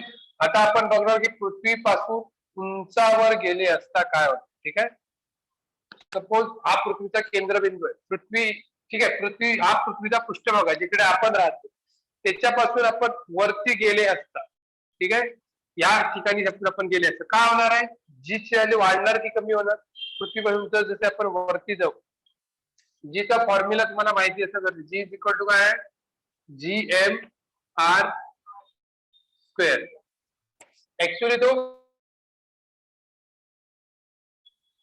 जी ची व्हॅल्यू काढण्यासाठी आर म्हणजेच काय, तर पृथ्वी, आता वस्तूचं अंतर जर काढायचं असेल तर आर घेतलं, पृष्ठभागावरती कॅपिटल आर घेतात, म्हणजे त्रिज्या फक्त घेतली. आता लक्षात घ्या, ही काय झाली, तुमची त्रिज्या झाली बरोबर, आणि हे अंतर काय होतं, एच होतं. म्हणजे जी इज इक्वल टू असं पण लिहिलं, G M upon R plus H. जर वस्तूचा काढायचा असेल, पृष्ठभागाचा असेल तर G M upon capital R square. पण वस्तू जर उंच जात असेल तर तो हाईट त्याच्यामध्ये ऍड करावी लागते बरोबर. तर डिस्टन्स आर म्हणजेच काय, त्या दोन वस्तूंमधील अंतर घेतो ना आपण. अंतर पृथ्वीचं नेहमी केंद्रापासून मोजतात, नॉट की पृष्ठभागापासून, लक्षात ठेवायचं.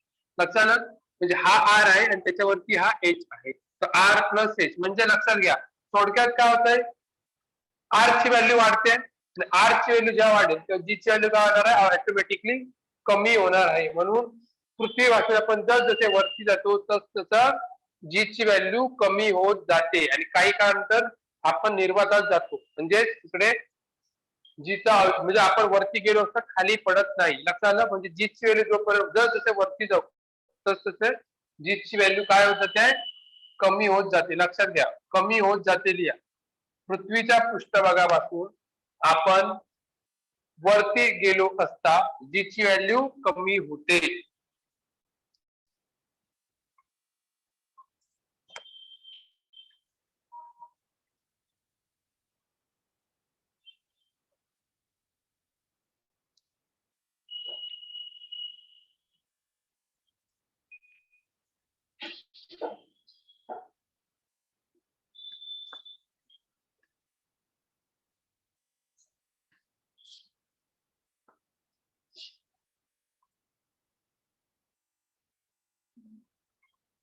ठीक आहे, जी ची व्हॅल्यू काय होत आहे, कमी होत वरती गेल्या. लक्षात त्याचं व्हेरी व्हेरी इम्पॉर्टंट हा पार्ट आहे, तो खूप महत्वाचा आहे आणि पेपर मध्ये विचारण्याची शक्यता आहे. लक्षात घ्या, जी ची व्हॅल्यू वरती गेली असता काय होत चालली आहे, कमी होत जाते. आता मला सांगा, नेक्स्ट पृथ्वीच्या केंद्राकडे आपण गेलो, पृथ्वीच्या पृष्ठ आतमध्ये जर गेलो, पृष्ठावरून आतमध्ये गेल्या तर काय होत जाणार, जी ची व्हॅल्यू वाढणार. येस,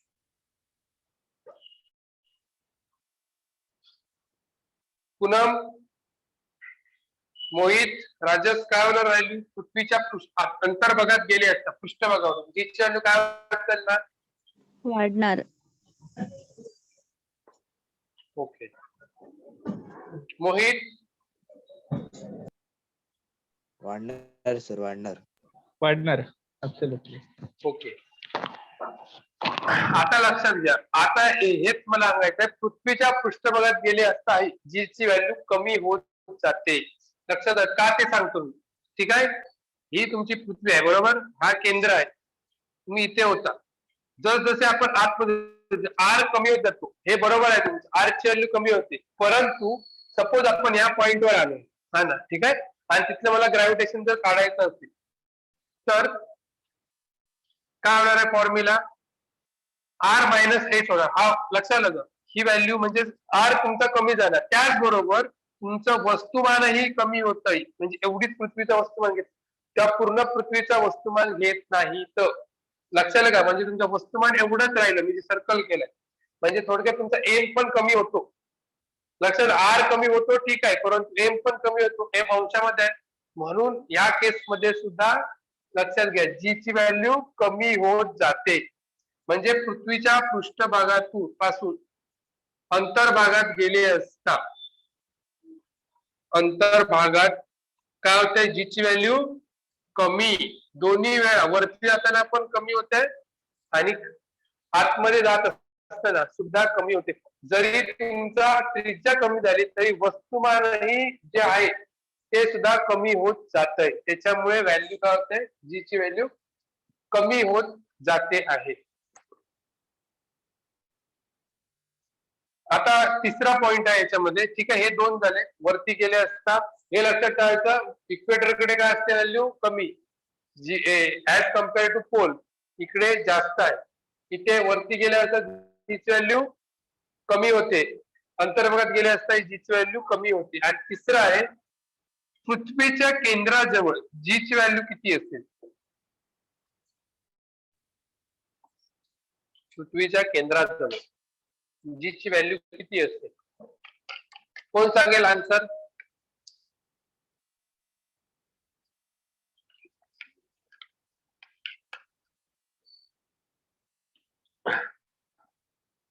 पृथ्वीच्या केंद्राजवळ जी ची व्हॅल्यू किती असेल?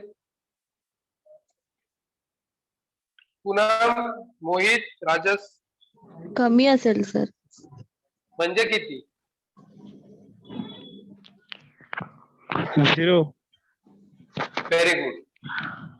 0 असणार, लक्षात घ्या. 0 असणार व्हॅल्यू. का? कारण आर ची व्हॅल्यू 0 होते तिकडे, बरोबर ना? आर ची व्हॅल्यू आणि मास हे दोन्ही वस्तू भिन्न होतात. म्हणजे पृथ्वीच्या केंद्रामध्ये या सेंटरवरती जी ची व्हॅल्यू किती आहे? 0 म्हणजे 0. पृथ्वीच्या केंद्रामध्ये जी ची व्हॅल्यू किती होते? 0 होताना आपल्याला दिसून येते आहे.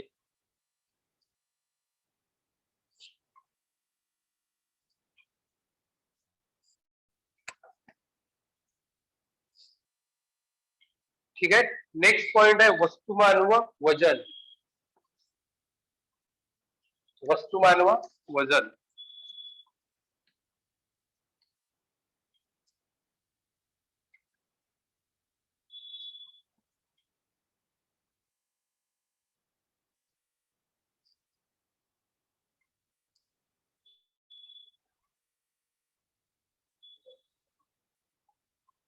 ठीक आहे. वस्तुमान व वजन, काय फरक आहे दोघांमध्ये? वस्तुमान याला इंग्लिश मध्ये मास बोललं जातं आणि याला बोललं जातं वेट.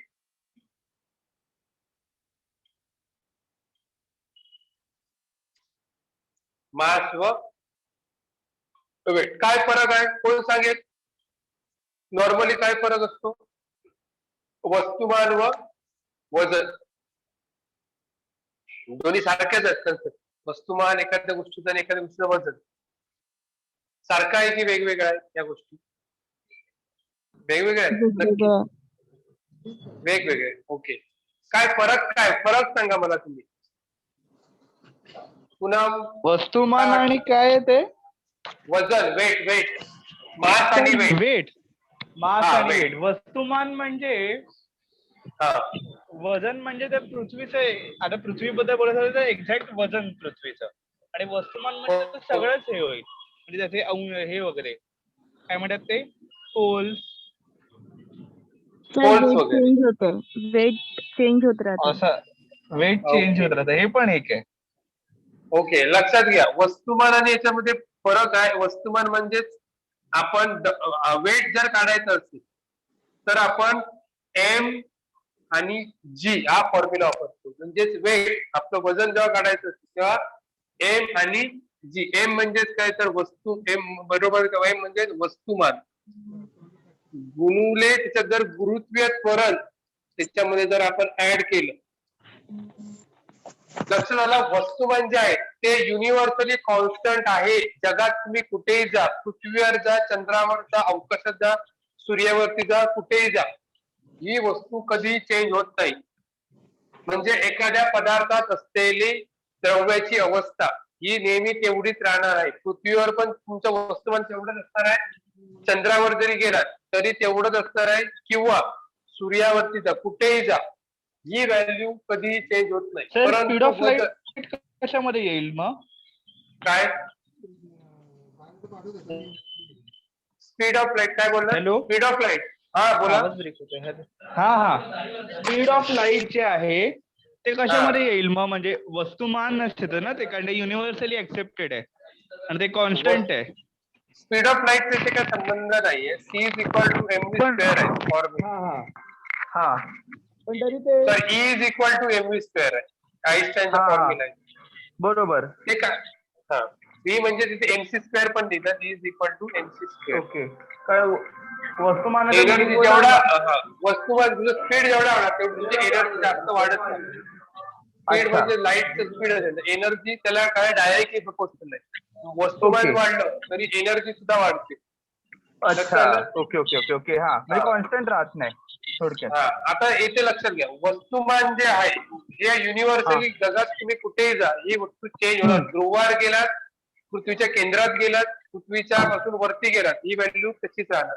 परंतु बरोबर. वजन आहे ते डिपेंड कशावर राहते? जी वरती. जी ची व्हॅल्यू फ्लक्च्युएट झाली कमी जास्त की तुमचं वजनही कमी वजन पण जास्त फ्लक्च्युएट होणार. हा लक्षात आलं? म्हणजेच लक्षात घ्या फरक. वस्तू वजन जे आहे ते जागेनुसार बदलतो, वस्तुमान जागेनुसार बदलत नाही, बदलत कॉन्स्टंट आहे, नाही. स्थिर. ओके ओके ओके लक्षात घ्या. आणि हे स्थिर नाही, स्थिर नाही. कुठेही तुम्ही गेलात ते वजन तुमचं चेंज होणार. आता लक्षात घ्या, वस्तुमानाचं एकक जे आहे ते आहे केजी. आपण जे करतो लक्षात घ्या, आपलं जे वजन करतो ते नेहमी केजी मध्ये करतो, म्हणजे आपलं वस्तुमान करतो, ते वजन नाही. आपण ऍक्च्युली चुकीने म्हणतो की वजन करतो आपण, परंतु वजन न्यूटन मध्ये केलं जातं. लक्षात घ्या, वजनाचा फॉर्म्युला आहे न्यूटन आणि आपण करतो ते वस्तुमान. नॉर्मली आपण दुकानात जाऊन एखादी वस्तू घेतो, 1 किलो बटाटे, त्याच्यात वजन नाही आहे, ते ऍक्च्युली वस्तुमान आहे. वजन वेगळं आहे, त्याच्यात जी ची व्हॅल्यू वाढवली. तुमचे जे वजन आहे त्याच्यात जेव्हा तुम्ही जी ची व्हॅल्यू वाढवाल तेव्हा तुमचं एक्स्ट्रा, तुमचं वजन 50 असेल केजी, त्याच्यात तुम्ही जी ची व्हॅल्यू टाकली तर तुमचं वस्तुमान होईल. म्हणजे किती होणार आहे? 450 समथिंग होईल. ठीक आहे, तर ते तुमचं 450 न्यूटन हे तुमचं वजन आहे. लक्षात घ्या, आपण ते चुकीने काय बोलतोय, वस्तुमानालाच वजन बोलतो, परंतु हे तसं नाहीये. हा दोघांमध्ये फरक आहे. वस्तुमानाचं एकक केजी आहे आणि वजनाचं एकक आपल्याला न्यूटन म्हणजेच एन, कॅपिटल एन. हा दोघांमधला फरक आहे. वाक्य पण लिहून घ्या ती, वस्तुमान जागेनुसार बदलत राहत नाही व वजन जागेनुसार बदलते. आणि एकक लिहून घ्या दोघांची पण. याचं एकक वस्तुमानाचं केजी आहे आणि वजनाचं एकक, वजनाचा फॉर्म्युला पण लिहून घ्या, W is equal to mg. पेपरला विचारलं जाऊ शकतं, W is equal to mg. ही एसआय एकक तुम्ही जी लिहून दिली आहे ती लक्षात घ्या. एसआय एकक स्टँडर्ड इंटरनॅशनल, फ्रान्स मध्ये याचा शोध लागला एसआय एकक.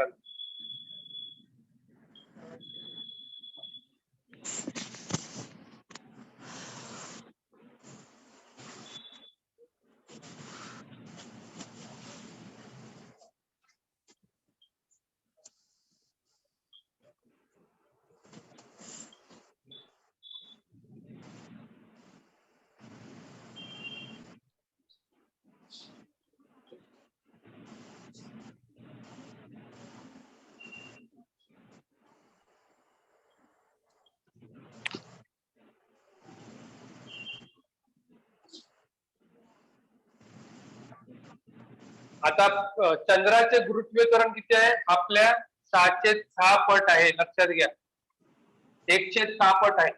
म्हणजे पृथ्वीपेक्षा 1/6 पट वजन गुरुत्वीय त्वरण कमी आहे. कुठे आहे? चंद्रावरती. हे पण माहिती असणं गरजेचं आहे.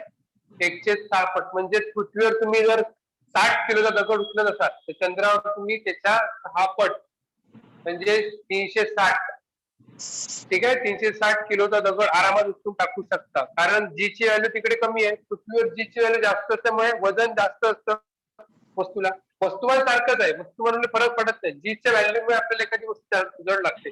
जिकडे वातावरण नाहीये, अवकाशात जर तुम्ही बघितलं असेल तर मोठमोठ्या वस्तू ते सायंटिस्ट लोक हाताने बाजूला करू शकतात, कारण जी ची व्हॅल्यूच नाहीये ना. फक्त काय वस्तुमान आहे त्यावेळेला आपण पाहिजे तशी दिशा देऊ शकतो. स्पेशल 1/6 आहे. चंद्रावरती किती आहे? 1/6 गुरुत्वीय त्वरण पृथ्वीच्या. चंद्राचे गुरुत्वीय त्वरण किती आहे? पृथ्वीच्या 1/6.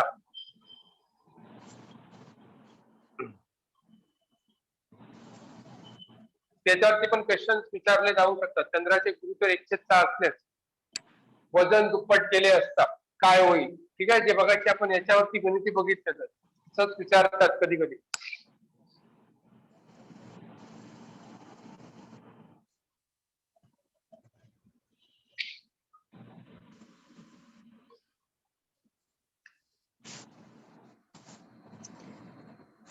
सर परत एकदा रिपीट. हा बोला. परत एकदा रिपीट करा सर ते चंद्राचा.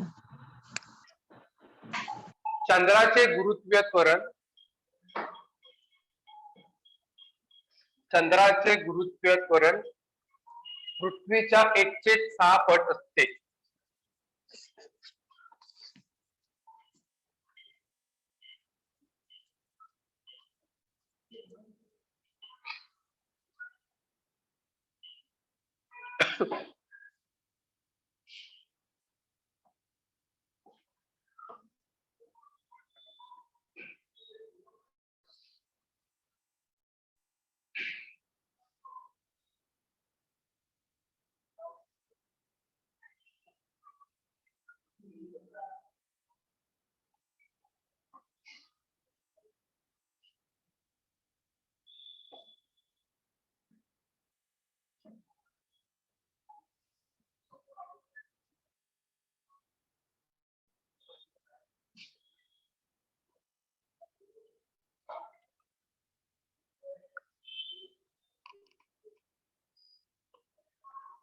नंतर आहे मुक्त पतन, फ्री फॉल.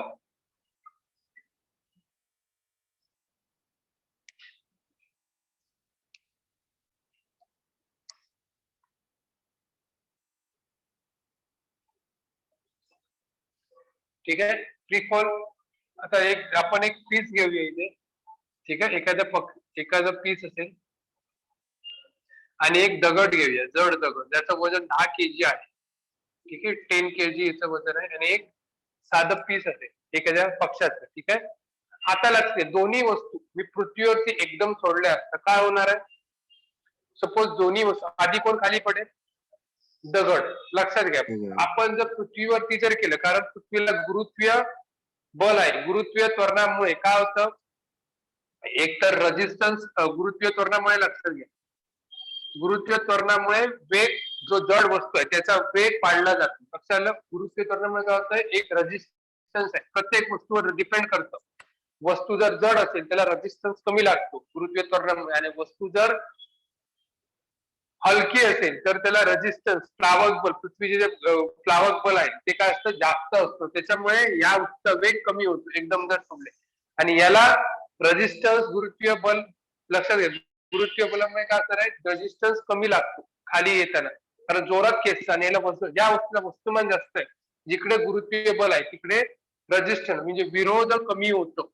लक्षात आलं? मुक्त पतन म्हणजे काय? ते आपण समजलं, एक गुरुत्वीय बल, परंतु जिकडे फ्री फॉल, सपोज ज्याला गुरुत्वीय त्वरण नाही आहे, गुरुत्वीय त्वरणाचा विषय सोडून द्या, तुम्ही जर अवकाशात गेला, ठीक आहे, अवकाशात गेलात आणि दोन्ही वस्तू जर एकत्र तुम्ही सोडलात, तिकडे पण तुम्ही एक पीस घेतला आणि एक दगड घेतला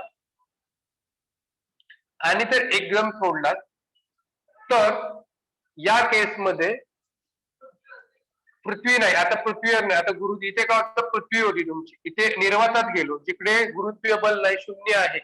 फ्री फॉल म्हणजेच काय? जिकडे गुरुत्वीय बल काहीच नाही, त्या ठिकाणी जर आपण गेलो असता, काय होतं? गुरुत्वीय बल शून्य, म्हणजे जी ची व्हॅल्यू शून्य जिकडे होते, त्यावेळी हे दोन्ही वस्तू, लक्षात घ्या, निर्वातात दोन्ही वस्तू एकाच वेळी खाली पडतात. लक्षात आलं? हे कुठे होते? पृथ्वीवरती. ऑब्विसली तुमचा जो दगड आहे तो आधी खाली पडणार, कारण गुरुत्वीय त्वरणामुळे, ऑब्विसली गुरुत्वीय त्वरणामुळे काय होतं? रेजिस्टन्स क्रिएट होतो. एकतर गुरुत्वीय त्वरणामुळे वस्तुमान असेल तर ह्याचा वेग वाढणार, आणि याला रेजिस्टन्स होतो, कारण प्लावक बल, पृथ्वीचं प्लावक बल याला अपोज करत असतं, त्यामुळे हे खाली येताना वेळ लागतो आणि ह्याला जास्त लगेच येतो. परंतु इथे काय? गुरुत्वीय बलच नाहीये, आणि त्यामुळे निर्वातांमध्ये दोन्ही वस्तू, किती मोठा दगड घ्या आणि छोटं पीस घ्या, एकदम सोडले असतात, एकाच वेळी जमिनीवर येतात. लक्षात, याला म्हणतात मुक्त पतनचा नियम. समजलं का? दोघांचं पण एकाच वेळी. टाइम काय लागणार? दोन्ही सोबत टी 10 सेकंद लागत असेल, याला सुद्धा टीचा 10 सेकंदच लागणार आहे.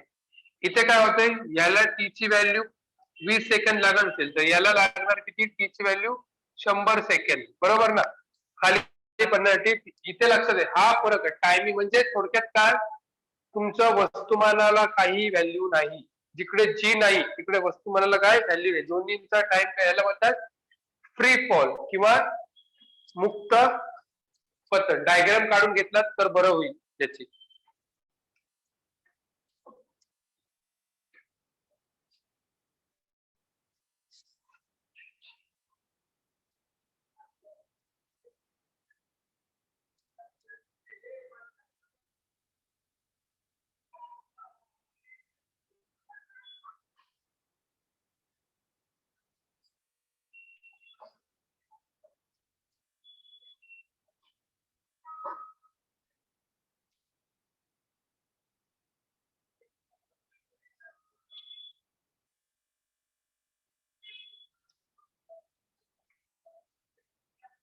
म्हणजे मुक्त पतन लक्षात घ्या कुठे शक्य आहे, फक्त निर्वातातच. लक्षात घ्या पृथ्वीवर शक्य आहे का हे मुक्त पतन करणं, फ्री फॉल?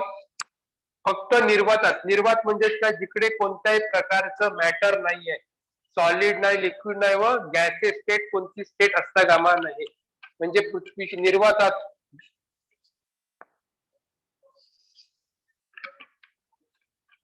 हा एक्सपेरिमेंट तुम्ही याच्यावर जाऊन पण बघू शकता. फ्री फॉल एक्सपेरिमेंट युट्यूबवर जर टाकलं तर फ्री फॉल एक्सपेरिमेंट घेतोय, सायंटिस्टने असं केलेलं आहे, एक्झॅक्टली ऍक्च्युअल मध्ये दाखवलेलं आहे. दोन्ही एकत्र कसे फॉल होतात ते तुम्ही बघू शकता. ठीक आहे, मोठ्या जणी एक दगड घेतलेला आहे आणि एक काहीतरी पीस आहे, ते पण फ्री फॉल झालेलं आपल्याला दिसून येते या केसमध्ये. आता फ्री फॉल जर होतं ना, फक्त लक्षात घ्या यू ची व्हॅल्यू नेहमी 0 असते. या केसमध्ये यू म्हणजे इनिशियल व्हेलॉसिटी काय असते, 0 असते. फ्री फॉलच्या वेळी इनिशियल व्हेलॉसिटी किती असते, 0 असलेली आपल्याला दिसून येते. फॉर्म्युले फक्त लिहून घ्या. यू इज इक्वल टू किती आहे, फ्री फॉलची जर गणित यू ची व्हॅल्यू 0 आहे, V is equal to GT येतं formula, S is equal to 1/2 GT square आणि V square is equal to 2GS. हे फक्त व्हॅल्यू लक्षात ठेवायचं. V is equal to GT, S is equal to 1/2 GT square आणि V square is equal to 2GS. या केसमध्ये you ची value 0 free fall मध्ये लिहून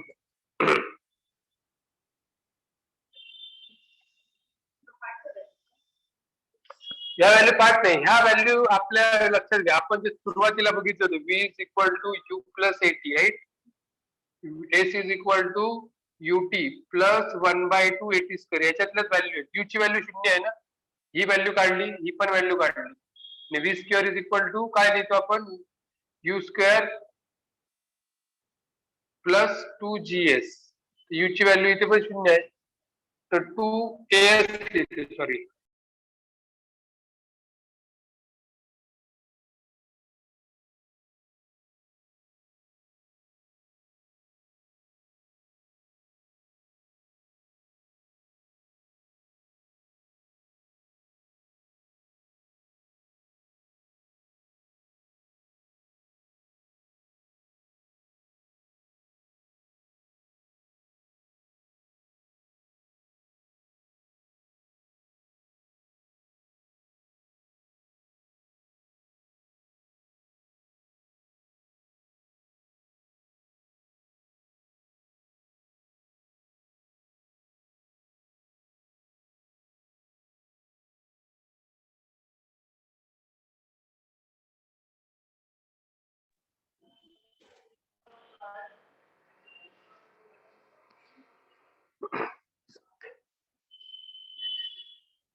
ठीक आहे,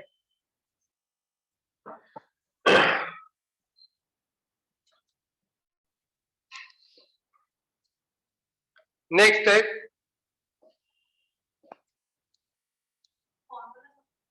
काय, हे काय फॉर्म्युला लिहिलेच ना, V is equal to GT, गुरुत्वीय स्थितीच्या ऊर्जा. गुरुत्वीय स्थितीच्या ऊर्जा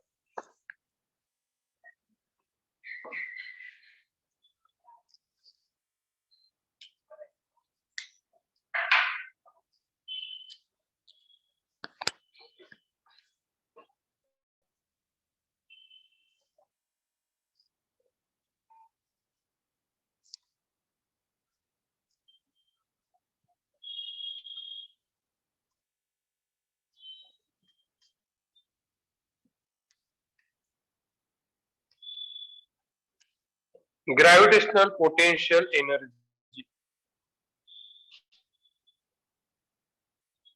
फॉर्म्युला लिहून घ्या गुरुत्वीय स्थितीच्या ऊर्जेचा is equal to G M capital G capital M small M upon R plus H. Capital G capital M. G आणि एम तुम्हाला आता माहिती आहे. जी म्हणजेच गुरुत्वीय स्थिरांक, एम म्हणजेच काय, आता कॅपिटल एम म्हणजे पृथ्वीचे वस्तुमान, लक्षात घ्या पृथ्वीचे वस्तुमान. स्मॉल एम म्हणजे वस्तूचे वस्तुमान, वस्तूचे वस्तुमान.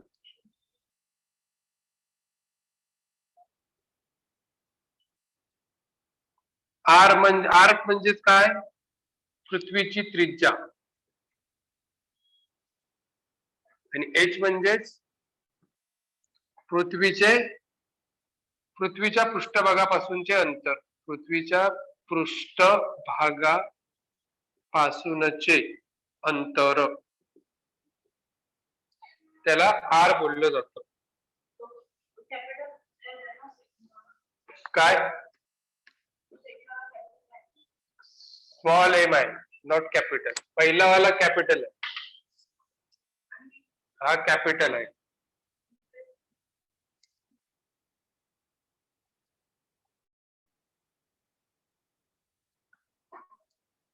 याला गुरुत्वीय ऊर्जा.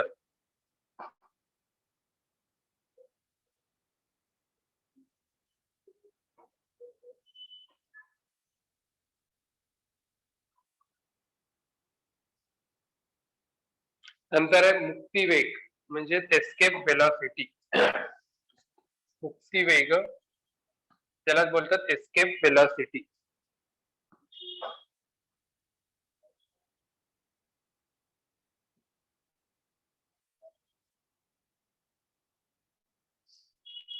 Escape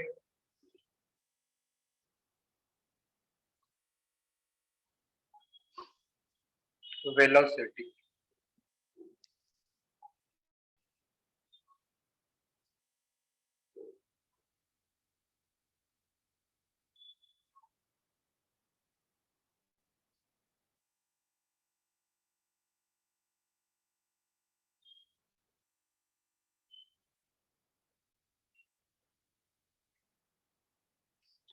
U square is equal to 2gs. आता एस्केप वेलोसिटी म्हणजे पृथ्वीवरून एखादी वस्तू जर तुम्हाला बाहेर जायची असेल पृथ्वीच्या गुरुत्वाकर्षणाच्या बाहेर, बरोबर, तर ती म्हणजे त्यालाच काय बोलतात, एक्सेप्ट मुक्तिवेग. तो वेग किती द्यावा लागेल, सॅटेलाइट पृथ्वीवरून बाहेर जातात, बरोबर, त्याला एस्केप वेलोसिटी द्यावी लागते. नाहीतर काय होतील, एस्केप वेलोसिटी दिली नाही तर पृथ्वीच्या ग्रॅव्हिटेशन म्हणजे पृथ्वीकडे खेचले जाऊ शकतात. म्हणून अशा वेळी एखादा सॅटेलाइट लॉन्च करायचं असेल तेव्हा एस्केप वेलोसिटी कॉन्सेप्ट म्हणजेच काय, मुक्तिवेग काय आहे, पृथ्वीच्या गुरुत्वाकर्षणाच्या बाहेर सोडण्यासाठी लागणारा वेग, पृथ्वीच्या गुरुत्वाकर्षण कक्षेच्या बाहेर जाण्यासाठी लागणारा वेग.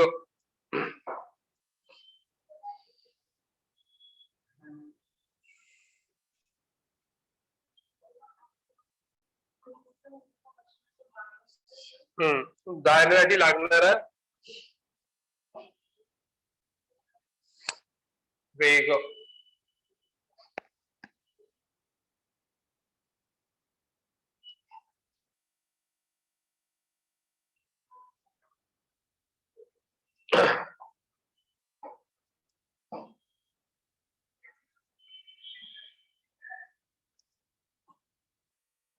ठीक आहे, त्याला एस्केप वेलोसिटी असं म्हणतात. म्हणजे आरंभीचा वेग तुमचा जेवढा जास्त असेल, लक्षात घ्या, म्हणजे यू ची व्हॅल्यू जेवढी जास्त, या केसमध्ये यू ची व्हॅल्यू, कारण खालून वस्तू फेकतोय ना, खालून वस्तू वरती जाते, म्हणजे वरचा वेग 0 होऊ शकतो, खालचा वेग म्हणजे इथून जेवढा जास्त देणार तेवढा वेग काय होणार आहे, तुमचं बाहेर जाण्यासाठी वाढणार आहे. म्हणजे हा स्पीड जेवढा तुम्ही जास्त असेल तेवढा तुमचा वेग वरती जाण्याचा वेग इथेच जर स्लो असेल तर गुरुत्वाकर्षणामुळे खेचून आपण खाली पडू शकतो. म्हणजे हा जो वेग आहे त्याला बोलतात एस्केप वेलोसिटी. हा जो लक्ष सॉरी ही शून्य येत नाही, ठीक आहे, ही मॅक्झिमम द्यावी लागते यू ची व्हॅल्यू. सुरुवातीला आपण बॉल फेकतो, सिंपल एक्झाम्पल, बॉल जर यू ची व्हॅल्यू जास्त असते ना म्हणून तो वरती येतो. हळू यू वेग दिला तर बॉल हवेत जास्त वरती जाणार नाही. तसं इथे असतं. जर एस्केप वेलोसिटी मध्ये ही व्हॅल्यू जास्त असणं गरजेचं आहे तरच तुमचा चेंडू काय होऊ शकतो, बाहेर जाऊ शकतो.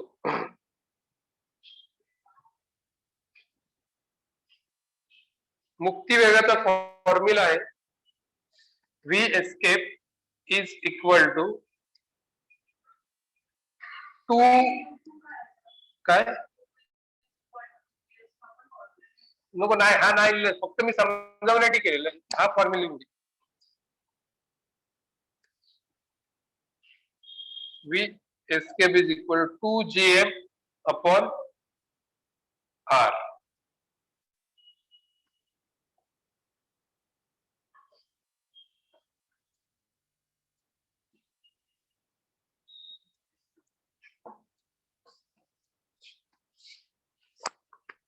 अजून एक फॉर्म्युला आहे V escape is equal to 2gr. हे फॉर्म्युला पार्ट गणित नाही विचारत, पण तुम्हाला माहिती असणं गरजेचं आहे, ठीक आहे.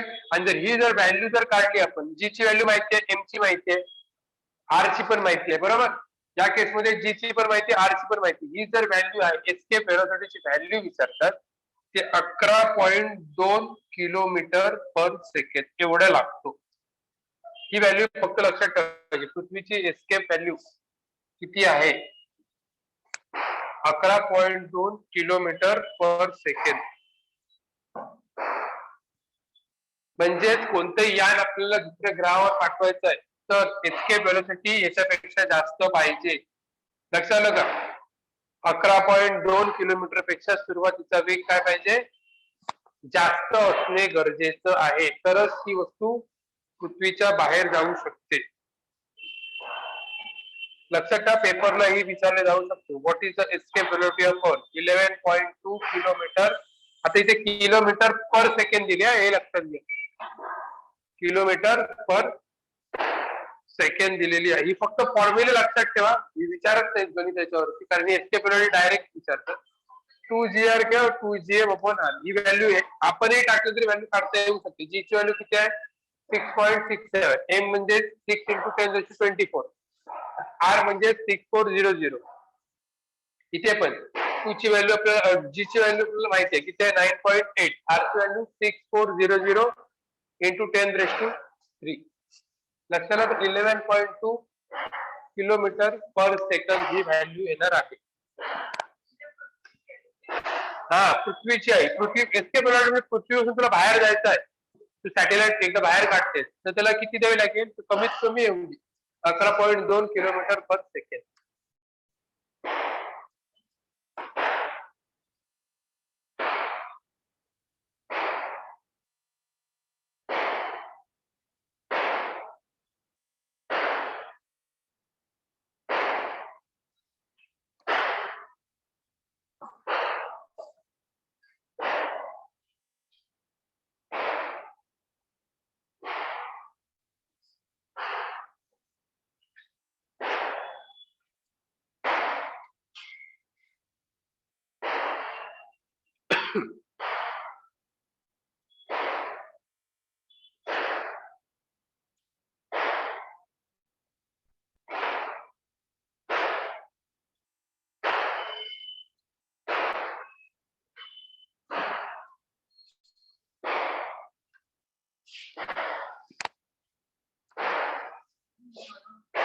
ठीक आहे. एक गणित घेऊया आपण. एक वर फेकलेली वस्तू, एक वर फेकलेली वस्तू, एक वर फेकलेली वस्तू 500 मीटर उंचीपर्यंत जाते. 500 मीटर उंचीपर्यंत जाते. एक वर फेकलेली वस्तू 500 मीटर उंचीपर्यंत जाते.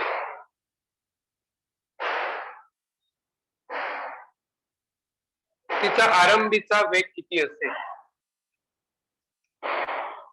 तिचा आरंभीचा वेग किती असेल?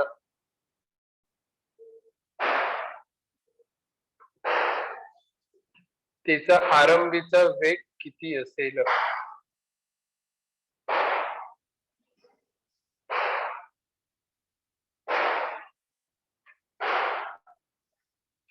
आरंभीचा वेग किती असेल? 3 फॉर्म्युले v is equal to gt.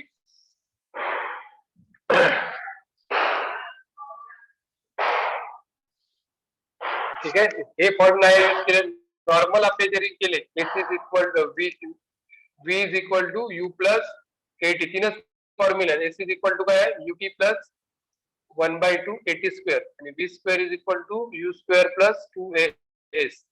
या केस मध्ये काय दिलेलं तुम्हाला एस ची व्हॅल्यू दिली म्हणजे हा एक फॉर्म्युला येऊ शकतो किंवा हा एक फॉर्म्युला आणि यू ची व्हॅल्यू विचारलेली आहे आपल्याला. ठीक आहे, एस ची व्हॅल्यू दिलेली आणि यू ची व्हॅल्यू विचारलेली आहे आणि गणित काय सांगितलेलं आहे वर फेकलेली वस्तू 500 मीटर पर्यंत जाते म्हणून वस्तू कुठून फेकतायत खालून वरती फेकते म्हणजे यू ची व्हॅल्यू आपल्याला माहिती असणार व्ही शून्य असतो वरती बरोबर.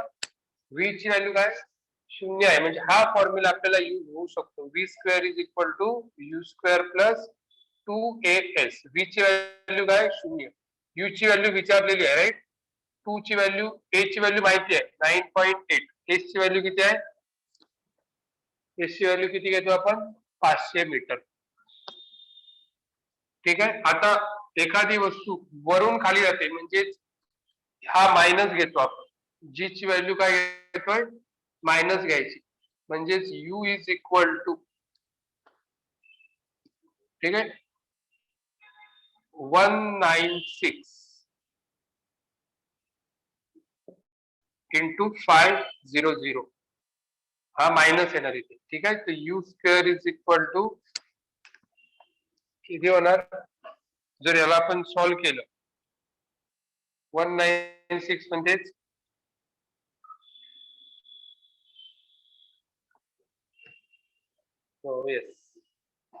is equal u square is equal to 196 into 500. 6 25 इथे 2 शून्य द्यायचे 6 36 3 5 90 45 48 4 5 1 98 यू स्क्वेअर ची व्हॅल्यू किती येते 98,000 येते. ठीक आहे, याला आपण स्प्लिट करून ही लिहू शकतो 9.8 ला 98 इंटू 10⁻³ 1000 असं लिहू शकतो राईट. 98 म्हणजे ऑलमोस्ट कोणाच्या बरोबर येते व्हॅल्यू 100च्या बरोबर येते ऑलमोस्ट आपण 10 घेऊ शकतो याला आणि 1000 सॉरी 10⁻5 ना 98,000 10⁻3 वजा नाही करणार 95 1650 10 गुणुले एवढंच ठेवा 98 ऍक्च्युली 10 गुणुले 10 1000 कसं करणार 1000 10 चा तिसरा आपला स्क्वेअर रूट घेतो ना 10 चा वर्ग पाहिजे तर 500 सॉरी डेसिमल पॉईंट आपण द्यायला विसरलो इथे डेसिमल पॉईंट आहे बरोबर म्हणजे 100च राहिले बरोबर ना डेसिमल पॉईंट दिला नव्हतं म्हणजे 100चा वर्ग किती होते 10 म्हणजे ऑलमोस्ट यू ची व्हॅल्यू बरोबर 100 मीटर पर सेकंद येते आहे. यू ची म्हणजे किती वेग द्यावा लागेल 100 मीटर पर सेकंद वेग असेल. जर अजून त्याच्या अजून एक याच्या पुढे गणित विचारलंय वस्तू वर जाऊन परत खाली येण्यास किती वेळ लागेल. वस्तू वर जाऊन परत खाली येण्यास किती वेळ लागेल. वस्तू वर जाऊन परत खाली येणे किती वेळ लागेल हे विचारलेलं आहे. वस्तू वर जाऊन म्हणजे एस ची व्हॅल्यू किती आहे एस म्हणजे जाऊन वरती येण्यासाठी म्हणजे जायला 500 मीटर यायला 500 मीटर म्हणजे 1000 मीटर जायला 1000 metre is equal to U ची व्हॅल्यू आपल्याला मिळाली आहे 100, टी ची व्हॅल्यू विचारली आहे प्लस 1/2, जी ची व्हॅल्यू सपोज आपण 10 घेऊया, 9.8 च्या 10 घेऊया आणि टी स्क्वेअर. तर सॉल्व्ह केलं, ठीक आहे. तर इथे काय राहतात 100, इथे 10 राहणार, 10t प्लस टी, इथे नको, इथे डायरेक्ट 1000च लिहूया, म्हणजे 100 लिहूया, 100t प्लस 5t स्क्वेअर. हे क्वाड्रॅटिक इक्वेशन होत आहे, ठीक आहे. यालाही सॉल्व्ह करू शकतो. जर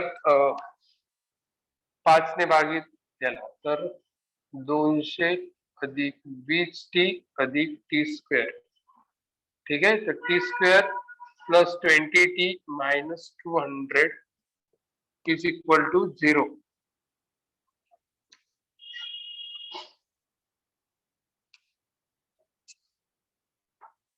याला आपण ए बी सी 20 200 चोक 20, याला जर सॉल्व्ह केलं व्हॅल्यू क्वाड्रॅटिक इक्वेशन, तर आपल्याला टी ची व्हॅल्यू भेटेल, ठीक आहे. याला क्वाड्रॅटिक इक्वेशनचा फॉर्म्युला आहे X is equal to minus B plus minus B square into 4ac. एवढं विचारत नाहीत, एकतर एवढंच विचारतात. जर विचारलं तर अपॉन 2a हा फॉर्म्युला आहे, ठीक आहे. हे लक्षात ठेवायचं आपण, बी मायनस प्लस बी, ह्याला ए ची व्हॅल्यू 1 येते, बी ची व्हॅल्यू 20 आहे आणि सी ची व्हॅल्यू मायनस 20. ही व्हॅल्यू टाकायची याच्यामध्ये, X is equal to minus B plus minus B square minus 4ac, ठीक आहे. पेपरला एवढंच विचारू शकतात, तेवढं गणित विचारत नाही मोठं. तर ही जर एक्सचा व्हॅल्यू जर विचारली असेल तर आपला आन्सर इथे 100 आलेला आहे, ठीक आहे. आपल्याला जो वेग लागणार आहे, जर वरून चेंडू खाली जाईपर्यंत लागणारा वेळ जर विचारला, तर या पद्धतीने तुम्ही काढू शकता. नाही तर इथूनही काढू शकला असता, ठीक आहे. v is equal to U जे टी याच्यात जरी टाकलात, विथ यू ची व्हॅल्यू माहिती आहे किती, 100, जायचा वेग काढा पाहिजे, ठीक आहे. नंतर तुम्हाला ए ची व्हॅल्यू 9.8 आहे, म्हणजे जाण्याचा T1 भेटला, T2 कसा काढायचा, T2 च्या आधी तुम्हाला परत काढावं लागणार यू ची व्हॅल्यू खाली जाताना. दोन्ही पद्धतीने पण काढू शकता, ठीक आहे. एवढं कठीण काय गणित विचारणार नाही, हे एवढंच विचारलं जाणार. आणि जर हा फॉर्म्युला टाका आणि आन्सर काढा, ठीक आहे. हा टॉपिक इथे संपलेला आहे. व्यवस्थित वाचायचं जेवढं झालं. थेरॉटिकल पार्ट याच्यामध्ये खूप महत्वाचा आहे, ठीक आहे. फॉर्म्युला, केपलर्स लॉ, गुरुत्व, वेट किंवा व्हॅल्यू कुठे कमी होते आणि कुठे जास्त होते, ते सुद्धा आपल्याला पेपरला विचारू शकतात, ठीक आहे. Thank you all of you. Thank you sir. Thank you sir. Thank you sir.